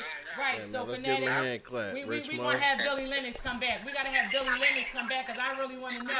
I want to know the transformation from Fanatic to Billy Lennox. Yeah. That is definitely a whole episode in itself. That's why you got to come back. We definitely got to have you back. But man. I appreciate you all, though. I really do. I love this platform and what it represents. I didn't know what to expect when I came on, but I should have known if you're involved that we're going to be dropping. Like, I love having these conversations with you. We've had them many times, and I feel I need, as a black man, I need to have this conversation constantly on a regular basis so that I stay sharp, I stay aware, and I stay focused on what we need to do as black people moving forward. So I appreciate you and the wisdom that you have, that you share, and that you created this platform to share that information. I appreciate all of you. We appreciate that. No doubt, man. We appreciate that. And I'll keep you in mind for the roster then. To have these conversations with other black men. Let's blow this thing up. Everybody that's on here that witnessed this conversation today, share it, talk about it. Most definitely. Share it with your audience, and everybody talk about it so that the next one that happens, more people will come on, more people will join and be a part of this conversation, because that's the only way we're going to figure this thing out, is to share this insight that is being exposed on this platform. I agree. I agree. That's what's up, man. Thank you, Fanatic. Appreciate you, man. Thank you. Have a good night, man. All right, man. Be cool. Yeah, I'll close Thank everybody else for tuning in as well. I'll close this out. We're going to close us out. You know, just to reiterate real quick, you know, I want to thank everybody for tuning in. You know, thank Fanatic once again. Thank my man Rich Mo, Black Ink Radio, for helping us provide this, you know, platform so we can do this. Quick close out. I just want to say a few little snippets. Black men is envied by all. I'm sorry, Kevin. I agree, Sam. No, we are. But, I agree. Because I'm cool like that. Cool like that. Because Drake said, I'm too sexy. They too sexy for... But, ultimately, I just want to reiterate what I said to you a little earlier, Sage, off the air. We got to realize as black men and black women that whether we like it or not, straight, gay, whatever, man, woman, we are connected. I am black woman, I am black man in the sense of I'm a part of you. Every black man came from a black woman, every black woman came from a black man. So if you are a black woman, you are a part of a black man, and vice versa. We are connected whether we realize it or not. If one is starving, we're all starving. We are not truly successful until we're all successful. So if you're the only one eating at your table, that is a problem. And my friend, you might be the problem if you're the only one eating at your table. We have to realize that we all have to succeed in order for us to truly succeed as a people. Let's talk about it. Let's be about it. Like Fanatic said, share the word. As my Aunt Tookie used to always tell me. Shout out to her. The reminder benefits. The reminder benefits the believer. So we have to constantly keep talking about this, reminding ourselves and sharpening our brain. Ultimately, the greatest tool, the greatest weapon we have is our mind. Train the mind and the body will follow. Let's just get out of this crap. Let's just get out of this. That boy spitting. I'm just saying, man, we gotta change our mentality. Crabs in the barrel. We love to use that analogy. If one crab is climbing up, we'll pull the other crab down. How about if one crab is climbing up, one crab grab him, the other crab grab him, the other crab grab him, and we all climb the hell out this goddamn bucket. Exactly. Let's get out this joint together, man, because we can do it together. It's more than enough food for all of us to eat. If you try to eat it yourself, you're going to get fat and you ain't going to finish it all.